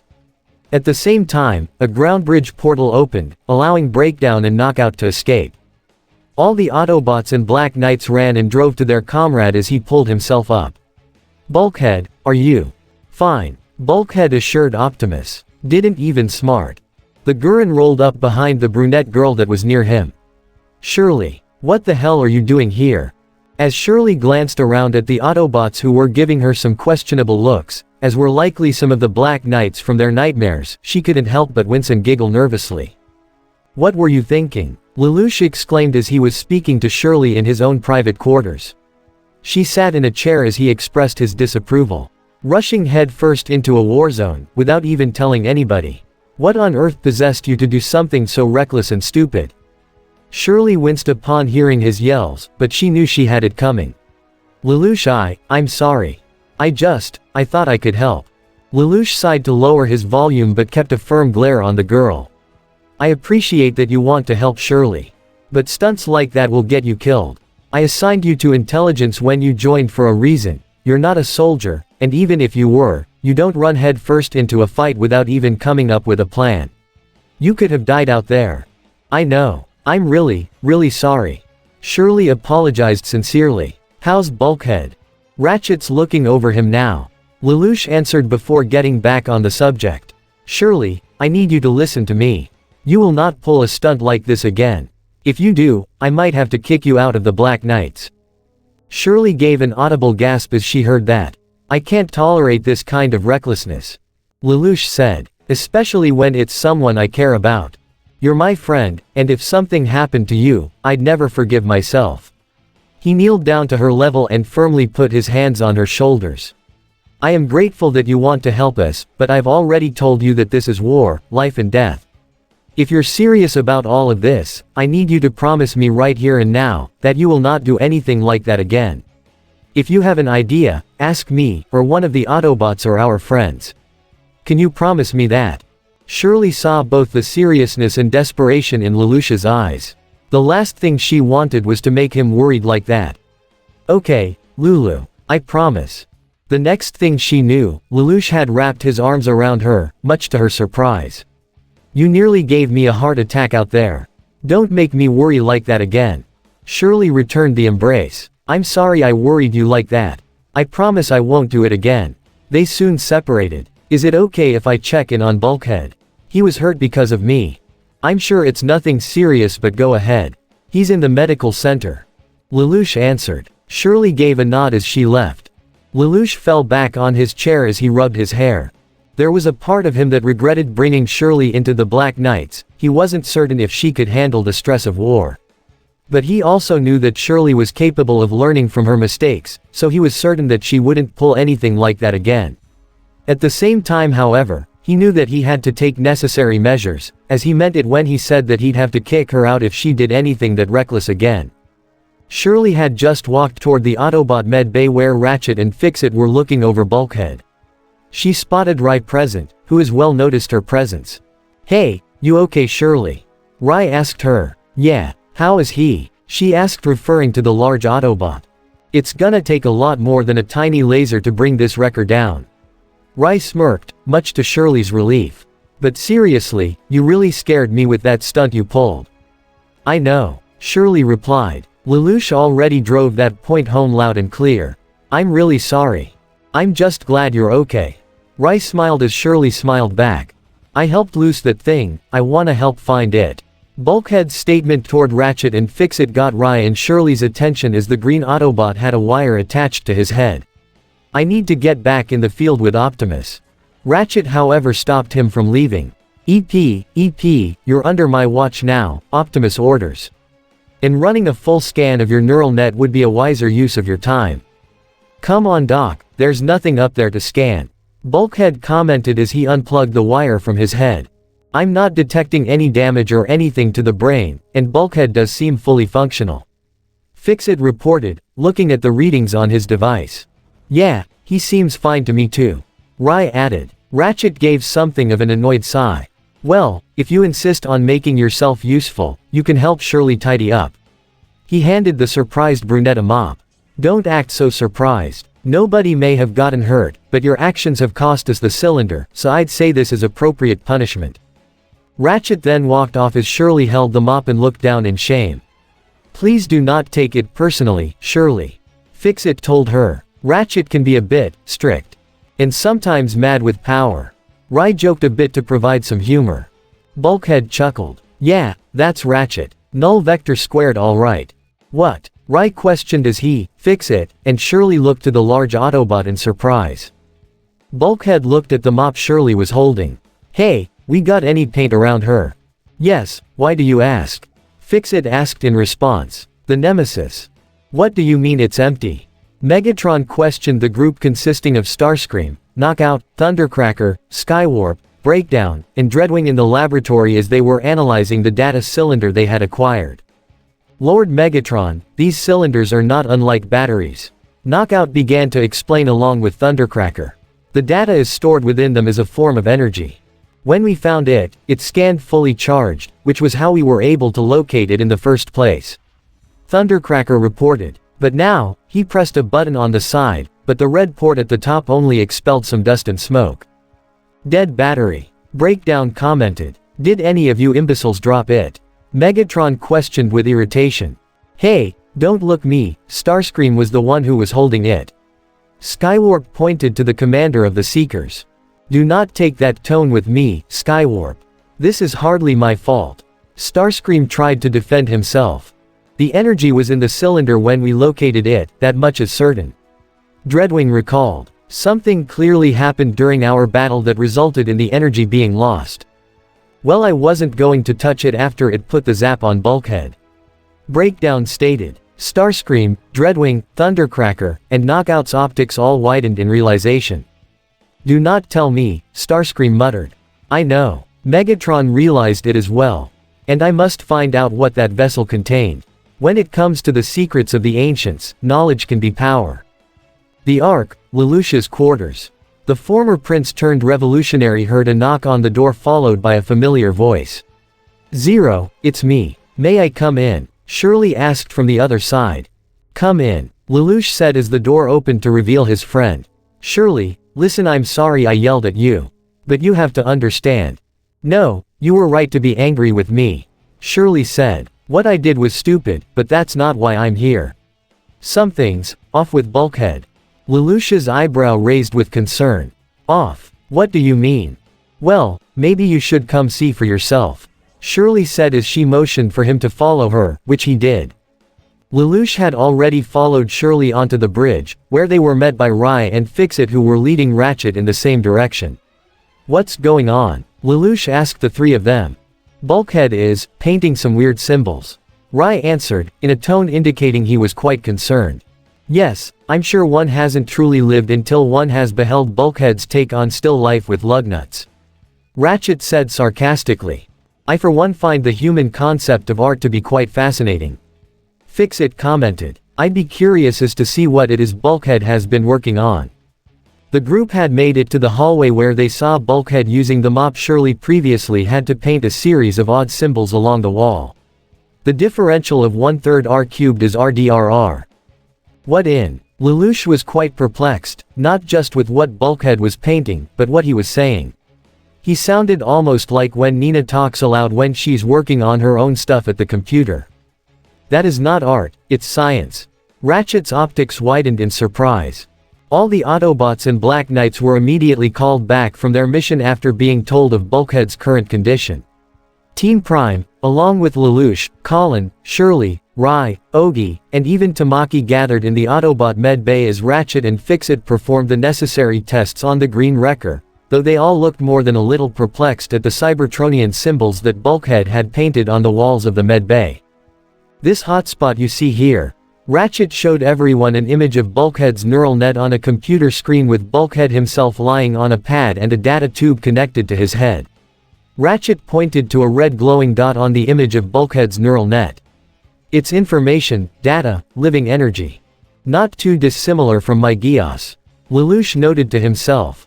Hold on a second, Tamaki questioned. It's alive, it's on fire, and it's in Bulkhead's brain. Should we be worried about this? Rai asked with concern. Chill guys, the data is only inhabiting a fraction of my brain.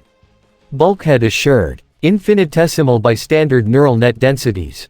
Nearly everyone present, particularly Wheeljack, Rai, Tamaki, and Shirley looked toward Bulkhead as if he had just grown a second head. Wah! Tamaki sputtered. I have no idea what you just said, and it scares me. Rai commented.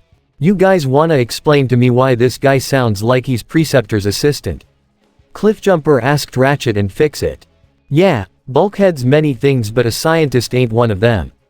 Wheeljack added. No offense Bulk. None taken. Bulkhead replied. The data from the cylinder must have somehow transferred itself from the device straight into Bulkhead's brain. Fixit assumed. How is that possible? Ogie asked. Based on what we witnessed during our skirmish, the living data must have been programmed to eject when it sensed unauthorized access. Optimus theorized. A security measure. Lelouch voiced in realization. It would have jettisoned heavenward, lost to the stars. Optimus continued. Except my fat engine block get in the way. Bulkhead said, knocking on his own head for emphasis as he sat up. Yeah well, you might wanna check on things warranty because it's got some pretty lame ass security. Tamaki said. For once Tamaki actually makes sense. Colin seemed to agree while sneaking in a jab.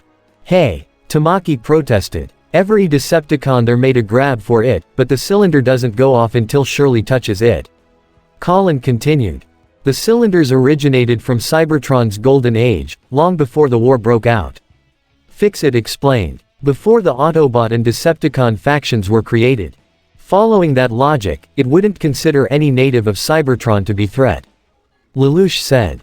Only alien lifeforms, such as humans. Ratchet said, referring to Shirley who simply looked away slightly, not sure what to think about all of this.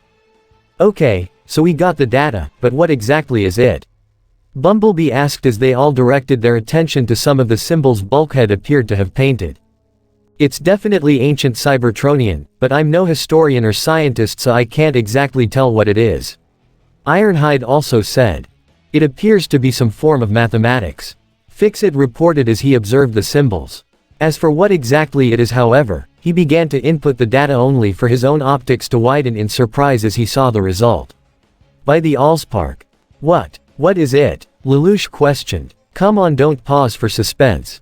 Tell us. Cliffjumper insisted. Ratchet, are you seeing this? Fix-It transferred the data from his own handheld device to the console Ratchet was working on, while also comparing that to the symbols he's seen so far. I am, and while I do not wish to falsely rally anyone's hopes, but these equations appear to be the formula for a synthetic energon. Ratchet revealed. This revelation hit everyone by surprise, even Optimus had not seen this coming. Lelouch himself was more than a little stunned as well. Synthetic energon. Colin exclaimed. No freaking way. Wheeljack stated. Hold on, are you serious? Cliffjumper also exclaimed. You better not be pulling on our tailpipe, Ratchet. Ironhide stated. I assure you, that I am not. The Autobot medic assured. Hot damn, we hit the jackpot. Tamaki cheered as even Ogi had a grin. Bumblebee bleeped a cheer of his own, which also caused RC to look in pleasant surprise. We hit the motherlode. Rai looked toward the surprised Shirley with an excited look. Shirley, do you know what this means? Shirley didn't quite seem to understand. Energon is Sakuradite, it's what powers nightmares. Rai explained. But more than that, for Cybertronians it's our fuel, or ammo, or life force. Bulkhead also said looking at the pair. With Britannia in control of most of the natural supply here on Earth, this could solve a whole lot of problems. We would have a ready-made fuel supply, manufacturing all the energy we'll ever need. Lelouch stated with a grin as this was likely the best news he could hear at the moment. This may provide us with the edge we need to turn the tide of this war. Optimus also said, though he kept his emotions in check, he couldn't hide a small smile of his own. Or handing us the key to revitalizing Cybertron. Ratchet said with a grin. RC smirked. We got the goods, and all Megatron got was an empty bucket. She said as Bumblebee and Cliffjumper exchanged a high five. Damn right. Suck it cons. Tamaki exclaimed with a wide grin. How often do I get to use my noggin to save the day? Bulkhead asked with his own smile. You mean other than using it smash cons? Not that much. Wheeljack cracked. Colin threw an arm over Shirley's shoulder, catching her by surprise. Shirley, you might have just given us the key we need to win this war. Really? I did that? Shirley asked in surprise. Heck yeah you did. Great work. Rai complimented with a smile. Shirley blushed as she had a smile herself, while receiving more praise from some of the other Black Knights and Autobots present. Even Tamaki said, good job. Lelouch smiled as well. He was glad that she had been able to contribute to their cause, even if it wasn't quite the way he intended for her. From that point forward, Bulkhead continued to paint more equations for the synthetic energon formula. Only instead of the walls, he painted on metal boards that the bots would take for Ratchet and Fix-It to log. He had been doing this for hours and showed no signs of slowing down. Intersection of atomic coordinates, indicate conversion of tertiary structures. Bulkhead muttered as he painted the next part of the formula. As he painted, Bumblebee, Cliffjumper, RC and Wheeljack observed him along with Colin, Shirley, Rye, and Ogie. I have no idea what he's saying, Cliffjumper said. And, it's kinda making me nervous. Yeah, it's weird seeing Bulkhead in Brainiac mode. RC agreed. He sounds like Nina when she's working, Shirley observed. Hey Wheeljack, Bulkhead told me he was in construction before joining the Wreckers, but he's never done anything like this before. Rye asked the White Wrecker.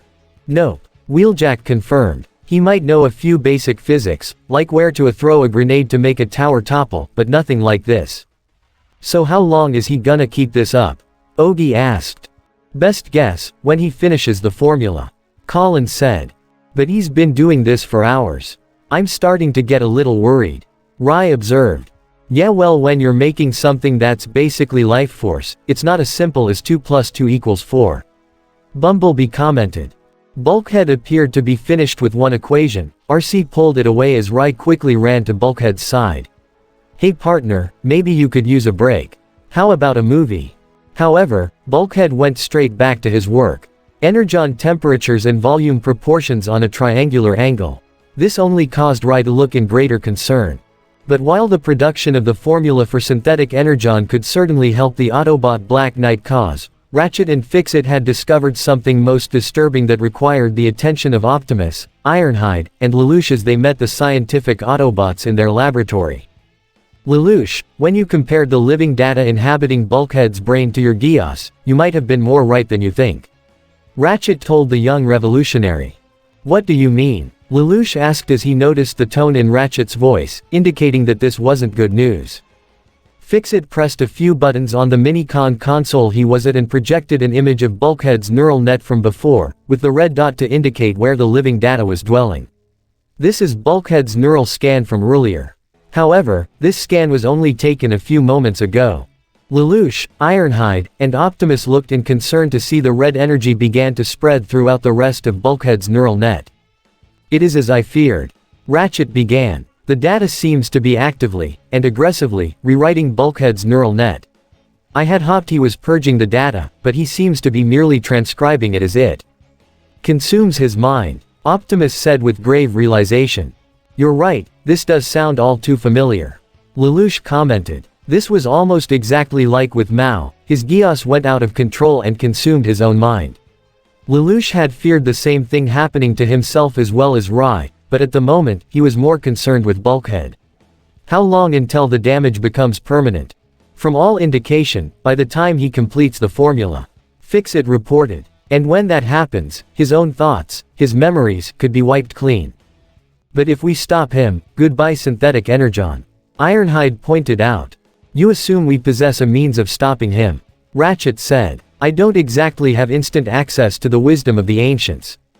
I will not allow more of our own to be sacrificed, no matter the cost. Optimus stated. Agreed, Lelouch said. If the living data is capable of being transferred, perhaps we can create our own device for it to be contained. This way we'd still have access to the information and can complete the formula without endangering our own. A good idea in theory, but without knowing how exactly the data was contained, we run the risk of creating a device that can't contain the energy properly and risking its damage. Fix-It informed. So, we need the original device then. Lelouch commented with narrowed eyes as there was only one way that can be possible. How in the heck are we supposed to get it back from the cons? Ironhide questioned. Megatron will bring it to us. Optimus answered. Optimus and Lelouch had shared this information with the rest of Team Prime, as well as a majority of the Black Knights present, with the exception of Shirley and Rye, as they didn't want those two to worry. Rye being the closest to Bulkhead, and Shirley to blame herself for the possibility of Bulkhead losing his mind. However, telling them might have been a mistake as Bulkhead continued to paint and Shirley helped Rye bring in a speaker and an electric guitar he borrowed from Tamaki. Apparently the hothead knew how to play, but Rye wasn't too concerned about that right now. You sure about this? Shirley asked as they continued to hear Bulkhead mutter more mathematic and scientific terms that they couldn't hope to understand. If at the very least, it'll get his attention, Rye said as he plugged the guitar into the speaker. He turned the volume up to maximum as he strung the guitar, creating a loud sound that not only forced Shirley to cover her ears but also finally got Bulkhead's attention. "Ah, what is that?" Bulkhead exclaimed in irritation. "Heavy metal. You and Tamaki like that stuff." "Sorry Bulk, but you really could use a break," Rai said. "Ray's right, you've been at this thing for hours straight. Just a few minutes away from it won't hurt," Shirley added. "I'm trying to concentrate," Bulkhead stated in a tone that Rai didn't like. "You know, you're starting to sound a lot like Ratchet," the white-haired youth argued. "Who?" Bulkhead asked, causing Rai and Shirley to look in surprise, the latter giving a surprised gasp as they looked to each other with worry, even more so as Bulkhead went right back to his equations as if the two humans in front of him weren't even there. Rai and Shirley both ran into the hallways where they found Ironhide and Wheeljack discussing the plan Lelouch and Optimus came up with. Guys, something's wrong with Bulkhead," Shirley exclaimed as the two looked in surprise, but it wasn't the kind of surprise that the teenagers had expected. Rai saw the look in their optics and realized that this was something they knew already. "Wait, you guys, you knew. We didn't want you to worry," Ironhide confessed. "I'm Bulkhead's damn partner. Of course, I'm gonna be worried," Rai exclaimed. "Hey, you're not the only one, you know," Wheeljack reminded. "Bulkhead's my partner too." "What exactly is happening to Bulkhead?" Shirley asked with worry. The two Autobots exchanged glances as they decided it was best to tell them. "Remember Mao? How he lost his mind when his Geass went wild?" Ironhide reminded. "Well, it's something like that." Shirley gasped as Ray's own eyes widened. Wheeljack winced as this reaction wasn't unexpected. "But hey, Optimus and Zero got a plan, and you know how good those guys are when it comes to plans." The Wrecker tried to add a bit of optimism. "Where are they now?" Rai asked. "They took the rest of the bots and a small squad of knights to try and get the cylinder back from Megatron." Ironhide answered. "We'll figure this out, I promise. I trust you guys. It's just, Rai stuttered as he couldn't contain his own worry. "It's okay, we get it," Wheeljack assured as he was really worried for his partner as well. All the while Shirley looked down, thinking to herself. "I'm the one who put that data into Bulkhead's brain. If something happens to him, is it my fault?" The Nemesis, Starscream and Knockout had just walked onto the bridge where their master continued to stand. "Lord Megatron, we've detected a familiar energy profile," Knockout reported. "The data," Megatron assumed. It would seem the enemy was foolish enough to allow Bulkhead to leave the shielded radius of their base. Starscream said with a cocky grin. "I shall assemble my strike team and fail me again," Megatron finished, turning to the two Decepticons with an irritated look in his eyes. Megatron had decided to see to this matter personally as he flew in his vehicle mode alongside Starscream, Thundercracker, Skywarp, Dreadwing, and a squad of Viacon troopers. They all transformed and landed on a canyon-like area only to find a large squad of the enemy waiting for them consisting of Optimus Prime, Bumblebee, RC, Cliffjumper, with Zero in his Barai, Colin in her Gurren Mk2, and a small squad of Black Knights as well. "Optimus, and even the elusive Zero, you two are certainly not who I'd expected to find out here," Megatron acknowledged. "Let me guess, you rigged a transponder to mimic the frequency of the data we seek. And you fell for it." Zero's voice rang through his Barai, resulting in a scowl forming on Starscream's face. "Insolent human. How dare you insult us with such a cheap tactic?" Starscream was ready to open fire. "Cool your jets, we're not here to fight," Cliffjumper said. "If this was indeed an ambush, you would already be dead," Zero said. "If this were an ambush, you'd already be dead," Thundercracker replied. "Well, nobody here is dead, so it's obviously not an ambush," Cliffjumper replied back. That actually makes sense," Skywarp pointed out. "Megatron, I have a proposal." Optimus stepped forward, only for all the Decepticons present to point their Energon blasters at him, including Dreadwing with his massive cannon, but Megatron held up his hand to keep his soldiers from doing anything rash. "I'm listening. Surrender the cylinder, and I will return it to you fully restored," Optimus said. "This trinket right here," Megatron held the cylinder in his hand. "And pray tell, what trifles did it hold that you are so anxious to give away?" "Accept my terms, and you will find out," Optimus stated, indicating that was all the information he was going to tell Megatron. Lelouch kept his face hidden behind his Zero mask, even with his beret. He allowed Optimus to handle this because he knew Megatron better than he did. And while he had complete trust in the Autobot leader, it didn't make him any less nervous as a lot was riding on this. "Hey, Zero." Ogi contacted him on a restricted frequency that could only allow the Nightmare pilots to speak with each other and not out loud on the speakers. "Are you sure about this? This whole thing feels like we're making a deal with the devil."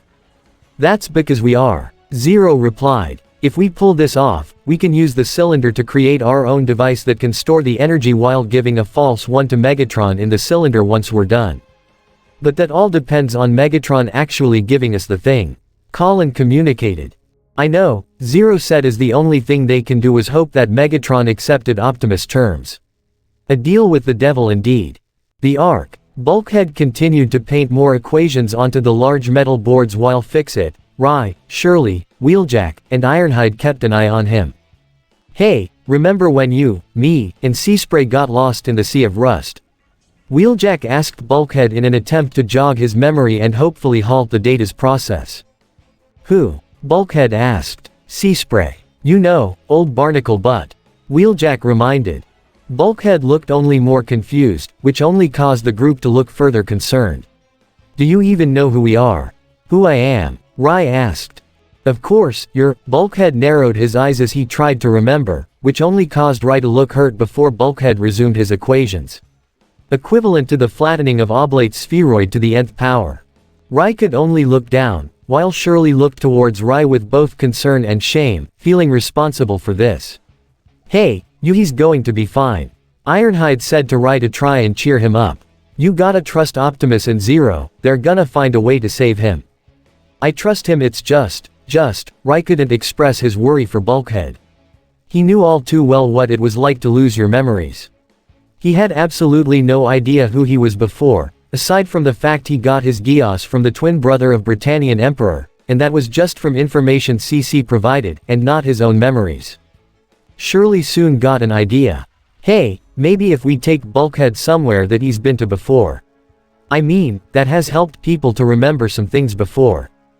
"It's true," Fix-It added. "Studies have shown that being taken to a place of familiarity has helped to restore calories, batteries, memories. But that could also expose us to the Decepticons," Ironhide pointed out. "Yeah, well, if they had a wrecker and an old soldier like us there, I'd say we'd make pretty decent bodyguards," Wheeljack said, as Ironhide looked to the white Autobot in surprise at how he seemed on board as well. "Look, I get the guys in charge have a plan, but if there's even a chance that I can help my friend, I want to take it. Look, just a quick in and out." Rye was also on board. "If it doesn't work, or the cons show up, we just use a ground bridge to get back here. No fighting. Ironhide, please." He was practically begging the old Autobot. Ironhide saw the pleading with both Rye and Shirley, and a look from Wheeljack indicating that they would likely go with or without his permission. The veteran gave a sigh before he smiled. "Where do you have in mind?" Meanwhile, the Autobots and Black Knights awaited Megatron's response. The tension was more than a little thick, so much so that one could only cut it with a Cybertronian blade. Even Zero nervously gripped his own controls as the Autobots maintained their cool. "Do you accept my proposal?" Optimus questioned his nemesis. Lord Megatron. Knockout contacted his leader. "Give me a moment," Megatron said as he turned around and walked to the back of his squadron, while Lelouch narrowed his eyes wondering what the Decepticon leader was planning. "Did you find what you were looking for?" Knockout asked. "It's complicated." Megatron spoke in a hushed tone so that his enemies couldn't hear him. "Well, break down and I may have located the bogey, fully charged." "Proceed." Megatron gave them the go-ahead. "Just one hitch. We don't have the cylinder," Knockout said. "Then bring me the head of Bulkhead." Megatron ordered them with an evil sneer. Using a ground bridge, Ironhide and Wheeljack had taken Bulkhead, Rye, and Shirley to a monster truck arena. Fix-It remained behind at the Ark as Ironhide had already told Ratchet what they were doing, while also informing the medic that they would contact him immediately if things were to go wrong. Ratchet wasn't pleased with the idea at first, but Ironhide was able to convince him to let them go, on the condition that if he didn't hear from them soon, he would contact Optimus and Zero. Come on Bulk, you loved monster trucks. Rai told him as the green Autobot actually continued to paint more equations on the walls of the empty arena. You, Wheeljack, and Tamaki practically dragged me here. I wouldn't say I hate monster truck rallies, but I like spending time with my friends. However, Bulkhead was still focused more on his equations. Mass times the fusion rate squared is constant. This only made the group more worried. You remember how we snuck in here? Practiced some new moves in our vehicle modes. Wheeljack tried to remind his friend. Any of that ringing a bell? Bell curve. No, that wouldn't factor in. Bulkhead replied. Well, what about me and my Gekka? Rai tried. You, me, and Jackie smashing cons and nightmares left and right. Like in Narita. That was cool, wasn't it? However, Bulkhead didn't appear to be listening. Alright, forget the past. We'll start over, make new memories. I mean, look at me, I don't have a clue about my past. Rai was now sounding desperate, which only made Ironhide, Wheeljack, and especially Shirley more concerned.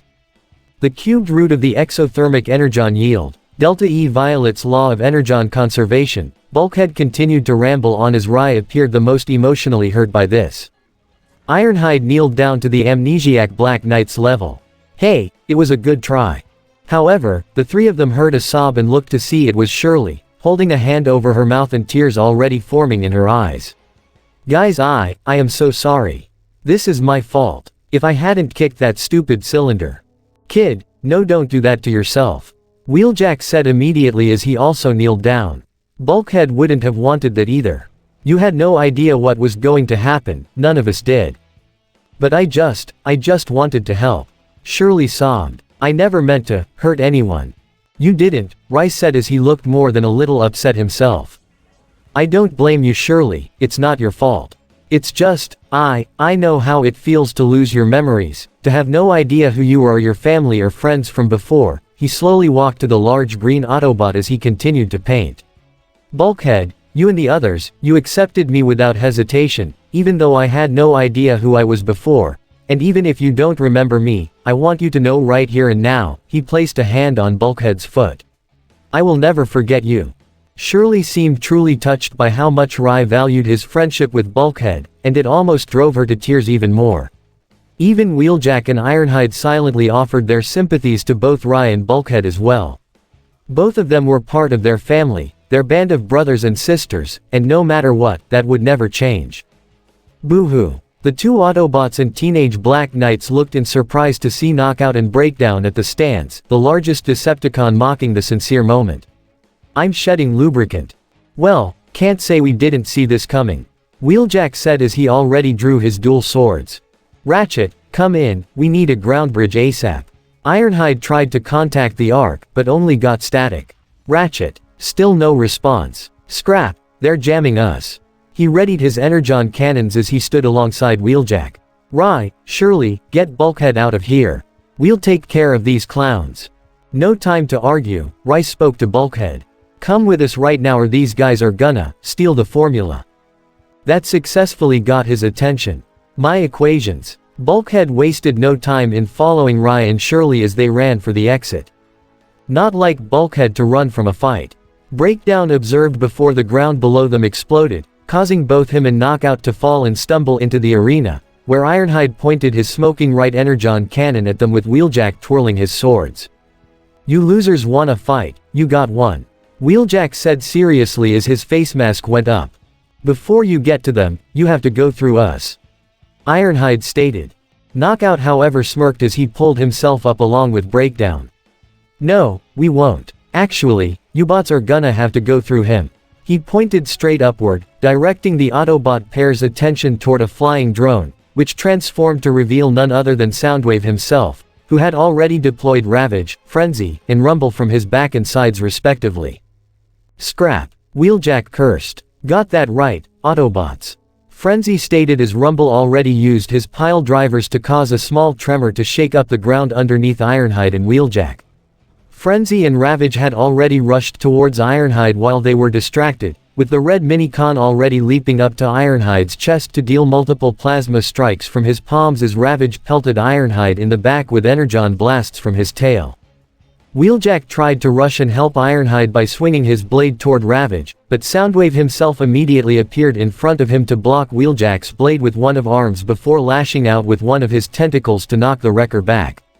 "You fellas get acquainted, we'll help ourselves to the data, and those two little humans while we're at it," Knockout said as he and Breakdown casually walked past the small battle scene before he contacted his leader. "Lord Megatron, we're good. Optimus." Megatron turned back to this arch-enemy and his allies. "Upon careful consideration, if you want the cylinder, you'll have to take it."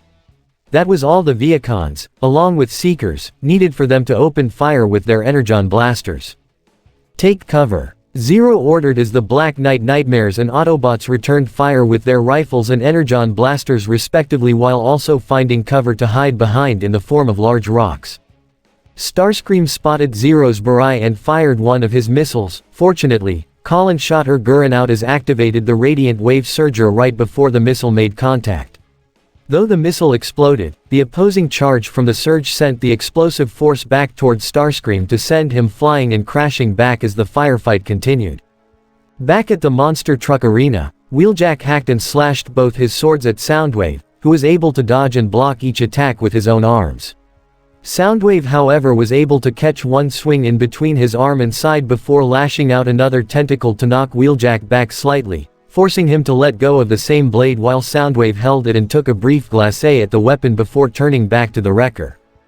Wheeljack charged forward again as Soundwave threw the blade at him, which Wheeljack batted away with his remaining sword. However, Soundwave caught Wheeljack with both his tentacles and threw him toward the wall. At the same time, Ironhide was having a rather difficult time dealing with Soundwave's Minicon trio. Ravage kept attacking from long range and Frenzy was quick enough to rush up to Ironhide and deal plasma-bladed strikes to his side. Though it didn't cut deep enough to be fatal, it hurt Ironhide quite a bit as he tried to ready his cannons, only for Rumble to shake the ground under him, causing Ironhide to trip and fall down. "Ah, is the mighty Ironhide too old to even stand?" Rumble laughed. "Bet it's time for you to retire, old bot." Frenzy mocked as he, Rumble, and Ravage leapt at him. Ravage was the first. However, Ironhide quickly grabbed Ravage by his tail and used him as a makeshift weapon to smack and knock down Rumble and Frenzy. Ravage bit down on Ironhide's hand to try and get him to let go, but Ironhide chucked him at the two recovering Minicons. "You twerps need to respect your elders." Ironhide cracked his knuckles as he fired his energon cannons. Though Ravage and Frenzy were fast enough to avoid most of the blasts, Rumble used his own pile drivers to propel him into the air and avoid the blasts as well. The Autobot veteran then glanced toward the exit as all he could do was hope Rye and Shirley would hold out with Bulkhead long enough for Ratchet to call in backup. Knockout and Breakdown had entered the parking lot where all the monster trucks were stored. They couldn't see Bulkhead or the two humans that he was with. "Oh, are we playing a human game now?" Knockout called to them. "Because I'd be more than happy to teach you the Decepticon version, hide and go shriek." He and Breakdown spread out to find their quarry. Come out wherever you are." Knockout sang, enjoying every minute of this. Bulkhead had already transformed into his vehicle mode and appeared to blend in with all the monster trucks. Rye and Shirley crouched down by the side of the green SUV, the girl holding onto Ray's arm as she was more than a little scared right now, while Rye was trying to call for backup. "Damn it," Rye muttered. "The cons are scrambling the signal." "If the tri-sector of the polygon is an integral subset," Bulkhead muttered. "SSSHH." Shirley tried to quiet him down. "Rye, what are we gonna do?" she asked him. Of all the times not to bring the Gekka. Rye thought to himself in frustration. "I got an idea, stay close to me," he told her as Rye looked out to check if the coast was clear. Once it was, he grabbed Shirley's hand and made a bolt across to the next line of monster trucks. As the two Decepticons continued to search, Knockout peeking underneath a few monster trucks, while Breakdown just casually smacked his hammer alongside the trucks he passed, the later made Shirley even more nervous as Rye opened the driver's door to one monster truck and quickly pulled Shirley inside. "Rye, what are you doing?" she asked him in a hushed tone. "They're gonna find Bulkhead, no question." Rai came to that conclusion as he looked underneath the steering wheel and tore open the bottom to expose some wires. But there's more than one way to wreck a con than just with a nightmare. He actually began to hot wire the truck. Since when could you hot wire? Shirley asked in surprise.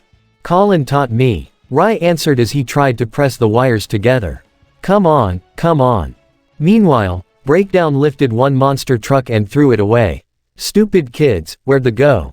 Breakdown. Knockout called to him. Forget the humans. Games are only fun to play. He took out his own scanner and turned it on. When you're winning. Shirley saw from inside the truck that the Decepticon pair was getting close to Bulkhead. Rai. Almost got it, Rai muttered as he pressed two wires together and had actually managed to start up the monster truck. However, Knockout had managed to successfully locate Bulkhead's vehicle mode, evident by his scanner beeping rapidly. I think I'm warm.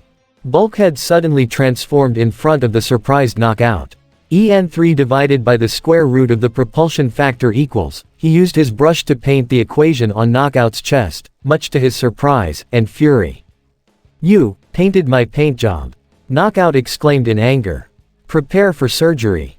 Breakdown came charging in before slamming his hammer down onto Bulkhead's face, knocking the green Autobot unconscious as he fell to the ground. Knockout then produced his buzz saw in his right hand. Heads, you loose. However, before he or Breakdown knew it, Ray's hotwired monster truck shot at the Decepticon pair. Knockout was rammed first as he rolled over the fast-moving large vehicle before Rai turned the steering wheel to swerve the truck and tripped the surprised Breakdown, causing him to fall flat on his back. But Rai wasn't done as he drove straight over Knockout before he could recover. Rai pressed on the gas pedal as the right rear wheel grinded against Knockout's chest before the monster truck drove off and came to a stop before Rai revved its engines in the form of a challenge against the two recovering Decepticons.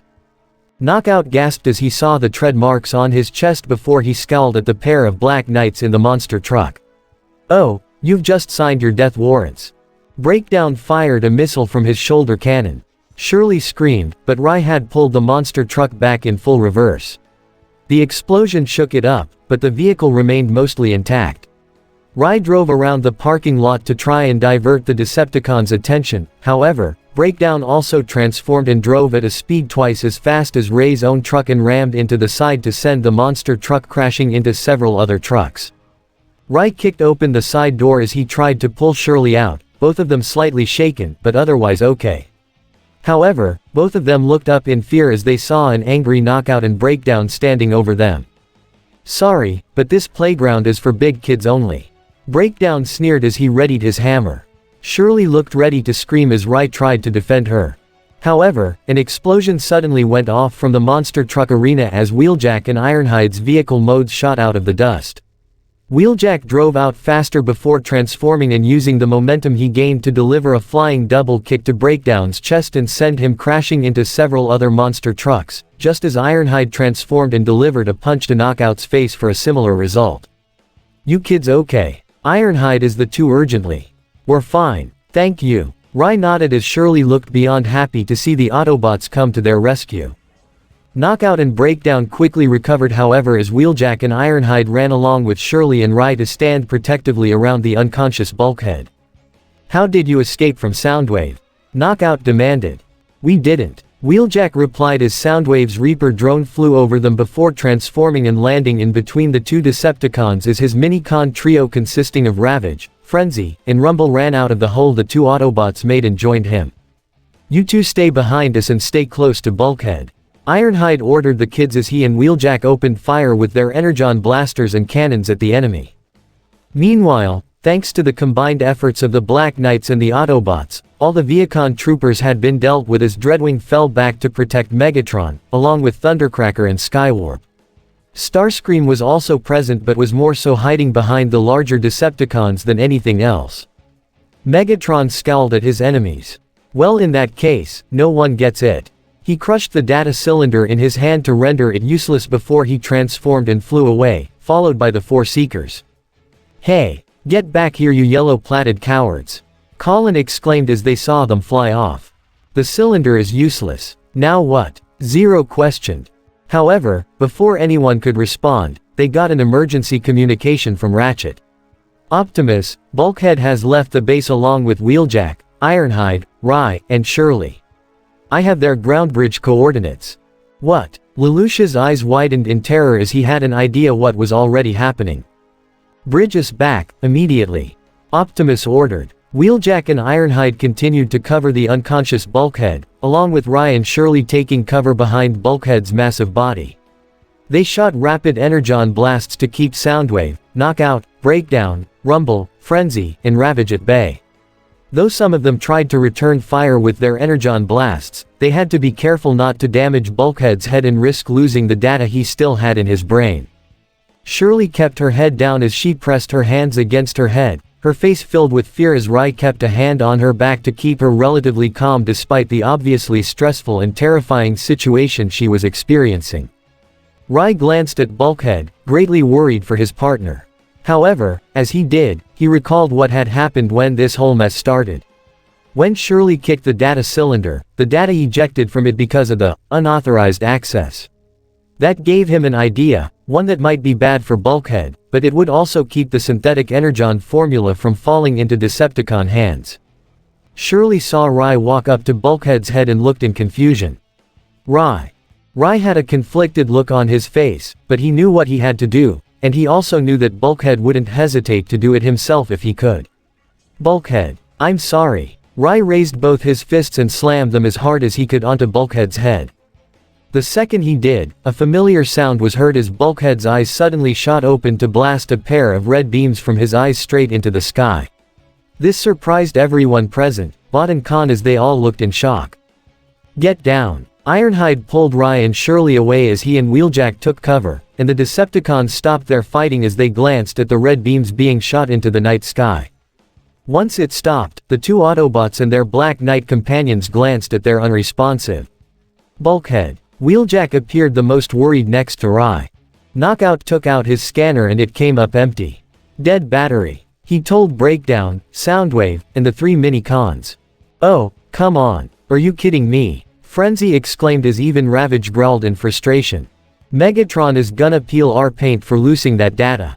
Rumble glared at the Autobots and the young Black Knights, along with Breakdown, Frenzy, and Knockout. Even Soundwave gave a glance of his own as Ravage gritted his teeth. So, we're gonna have to peel you. Breakdown gave a death glare. Do your worst, cons. Ironhide stated as he and Wheeljack were more than ready to fight back. However, a ground bridge suddenly opened in the parking lot as Optimus, Bumblebee, RC, Cliffjumper, Colin in her Gurren, Zero in his Barai, and several other Black Knight nightmares pulled out and opened fire on the Decepticons. Or peel out of here. Knockout said as he and Breakdown broke through the wall and transformed before driving off. Soundwave's mini-cons returned to their master before he also transformed and flew away. The Autobots and Black Knights halted their fire as they all gathered around the unresponsive Bulkhead. It took some time, but they were able to transfer Bulkhead back to the Ark and bring him to the Autobot med bay. Ratchet and Fix-It conducted a thorough examination of Bulkhead's neural net as the rest of Team Prime gathered around them, along with Lelouch, Colin, Ogie, and Tamaki. Rye and Shirley both sat off to the side as they each felt the same amount of guilt for Bulkhead's current condition.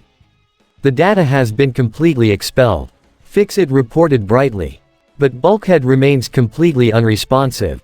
Ratchet added in a grimmer tone. Because the energy took Bulkhead's mind with it, heavenward, lost to the stars, Rye muttered as he seemed almost completely torn up. You don't know that. Colin tried to say. This is all my fault. Shirley cried into her hands. I shouldn't have gone off on my own. I shouldn't have taken Bulkhead out of the Ark. No, we're all to blame for that. Ironhide stated, referring to himself and Wheeljack. We were supposed to watch over you guys, it's just as much our fault as it is yours. Shirley, Rye, both your actions prevented from the formula from falling into Decepticon hands. Optimus tried to console them both. If anyone would have backed that play, it would be Bulkhead. Wheeljack said. He didn't blame anyone for what had happened, except for maybe himself as he couldn't protect his partner. It's too early to tell. Lelouch said as he walked to the pair.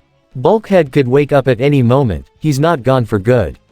Right. He looked towards Ratchet hopefully. As you said, it is simply too early to know the extent of his condition. Ratchet replied. Something as simple as a familiar sight, smell, perhaps even a sound, could trigger Bulkhead's awakening. That suggestion got Ray's attention as he and Shirley looked towards each other almost as if they just had an epiphany. In the time span of a few minutes, Tamaki had brought out his electric guitar and amp and plugged them in. He handed it Rai and silently told him that he should do the honors. Shirley put a hopeful hand on his shoulder as Rai strung a single note which seemed to echo throughout the entire med bay. Everyone present, human and Autobot, waited in silent anticipation for any kind of response from Bulkhead. It didn't appear to work however, resulting in Wheeljack, Rai, and Shirley looking down in sorrow. Fortunately, their sorrows were ill-founded as Bulkhead's eyes slowly fluttered open. His groan got everyone's attention. Bulkhead. Ray's voice echoed, hope beginning to form in his chest. Yow. Brahm. Bulkhead motioned as if he was strumming his own guitar as he sat up, fully conscious. I love that song. He glanced at the human who strung the guitar. Rai. He said with a smile. Rai couldn't contain his own smile, or the tears of joy that fell from his eyes as he saw one of his best friends was alright. Shirley wasted no time in hugging Rai with all her might, openly crying tears of joy as well. Bulkhead walked toward the pair as he extended his hand, and both Rai and Shirley ended up hugging his own fingers. All the other Autobots and Black Knights present could barely contain their own joy as they bid Bulkhead a hearty welcome back. Though Lelouch was more in control of his emotions than anyone else, he smiled as he glanced up to Optimus who shared a smile of his own. Meanwhile, in a completely separate location, Charles Z. Britannia stood in the middle of what appeared to be a floating set of ancient ruins when his older twin brother walked onto the scene.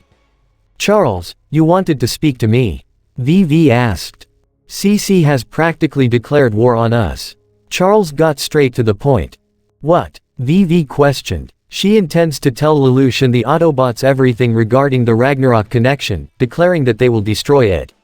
Charles stated as a look of anger and fear filled his eyes, while the rest of his body remained somewhat stoic. VV's expression was completely stunned before it became deathly serious. Well, if that's the case, we need to get CC back as soon as possible, maybe even eliminate Lelouch. I could send Rollo to Area 11, maybe even take Nunnally with him too. It could help at least keep Cornelia and Euphemia in line. No, Charles said immediately. You will do no such thing. Why not? VV questioned. You yourself said CC intends to tell the Autobots about us. If they learn what we're trying to do, they could destroy everything we've worked so hard on. And if we're not careful, we could alert Megatron to our plan as well. Charles argued, turning around to fully face his brother. Anything Lelouch or Optimus Prime could do is child's play compared to what Megatron would do with us. We cannot afford any missteps. VV scoffed, so what do you intend to do, then? For now, CC, Lelouch, and the Autobots seem more so focused on the Decepticons. Charles replied, we need to ensure that their focus remains on Megatron, at least until we have an opportunity to capture CC. How do we know she hasn't told them already? VV questioned.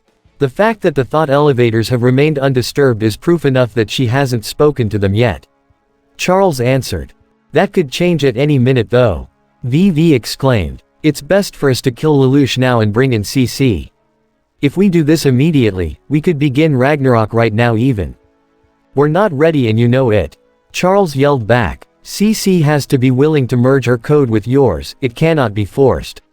If we act recklessly, we could bring the wrath of both the Autobots and Decepticons upon us. We wouldn't stand a chance. VV gave another scoff. Since when have you become a coward, Charles? You weren't afraid to send Lelouch and Nunnally to Japan to draw out CC, why should you be afraid now? Have you forgotten what Megatron is capable of? Or what he told us of Optimus Prime? Charles questioned. You call me a coward, but I fear that your immortality has made you reckless.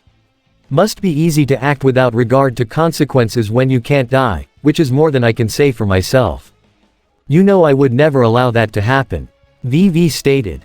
Do I, Victor? Charles questioned. That's not my name anymore. VV exclaimed. It is the name of my big brother. Charles yelled back. But, maybe he truly did die that day, when he gave his life away to become immortal. VV's eyes narrowed. That hurts, for you to think that of me. After everything we've been through together, at the hands of our father, through Megatron's teachings, his constant attempts to pit us against each other just to see which of us stronger, after all that, who was it that stuck by your side? Who was it that helped you when you felt alone? Who was it that discovered this place? Me. It was all me. Me. Me. Don't you dare question my contributions to our dream. Our contract. And what of our promise? Charles questioned. Our promise to never lie to each other. What of it? VV questioned back. I haven't lied to you. Neither of them said anything after that, both brothers glaring at one another, silently daring the other to make the next move. Finally, after a few uncomfortable moments, Charles spoke. My decision is final, brother. You will not go to Area 11, you will not send any of your agents to Area 11. You will not make any attempts on Lelouch, Nunnally, or even Kaiserin. You still stay with the Geass Order, and you will remain out of sight. We cannot and will not risk exposure to the Autobots or Decepticons. Promise me you will do that. VV glared at his younger brother for a moment before he spoke. I promise. Good, that is all. Charles turned around to face the clouds in the sky once more. VV then swiftly turned around to leave. Once it appeared, he had gone. Charles heard a familiar voice in his mind, one that he could only hear in this realm. Charles, you know how much I have faith in you, but we are on very thin ice here. CC has severed her connection with me, I cannot locate her anymore. And if she does indeed decide to tell Lelouch and the Autobots. So long as they are focused on Megatron, we are safe. And he doesn't know the first thing about our plan. I've taken all the necessary precautions, you know that, Marianne. Charles replied. It's not just that, Lelouch is starting to change, I can see it. Marianne replied. He's not that same spiteful boy anymore. Optimus Prime's influence, no doubt. Charles spoke with a hint of envy in his voice. He thinks he knows my son, he couldn't be more wrong. He's mine, not his. He's our son, Charles. And that's why you sent me to Japan, to keep an eye on him. Marianne said. Have you located Kaiserin as well? Charles asked. He's with Lelouch and Nunnally. But why send Nonette? You know I could bring him here. Marianne suggested. Just as I've told Victor, we can't run the risk of the Autobots or the Decepticons becoming aware of our plans. Charles replied. Nonette will reveal who he is, and that will shatter whatever false confidence Lelouch and the Autobots have placed in him, and once he is an empty shell again, then you will bring him to me. Of course. I must go now, remember darling, I love you. I love you too, Marianne. Charles replied with a smile. However, while it was true that Charles and Marianne were apparently alone in that mysterious realm, there was someone else listening to their conversation. VV had placed his hand on the wall, which had some strange hieroglyphics and ancient markings on it, and by focusing his code through the thought elevator, he heard every word that was spoken between the two, and a look of rage formed on his face. Charles, you're still thinking about her. VV practically screamed in his thoughts. How dare you, Marianne, I was his partner long before you. I may not know where to find you, but I promise to make you ever regret coming near Charles. No matter what it takes. And this is the end of part 12 of this What If. I hope you guys like it. Do not forget to leave a comment down below and subscribe to the channel.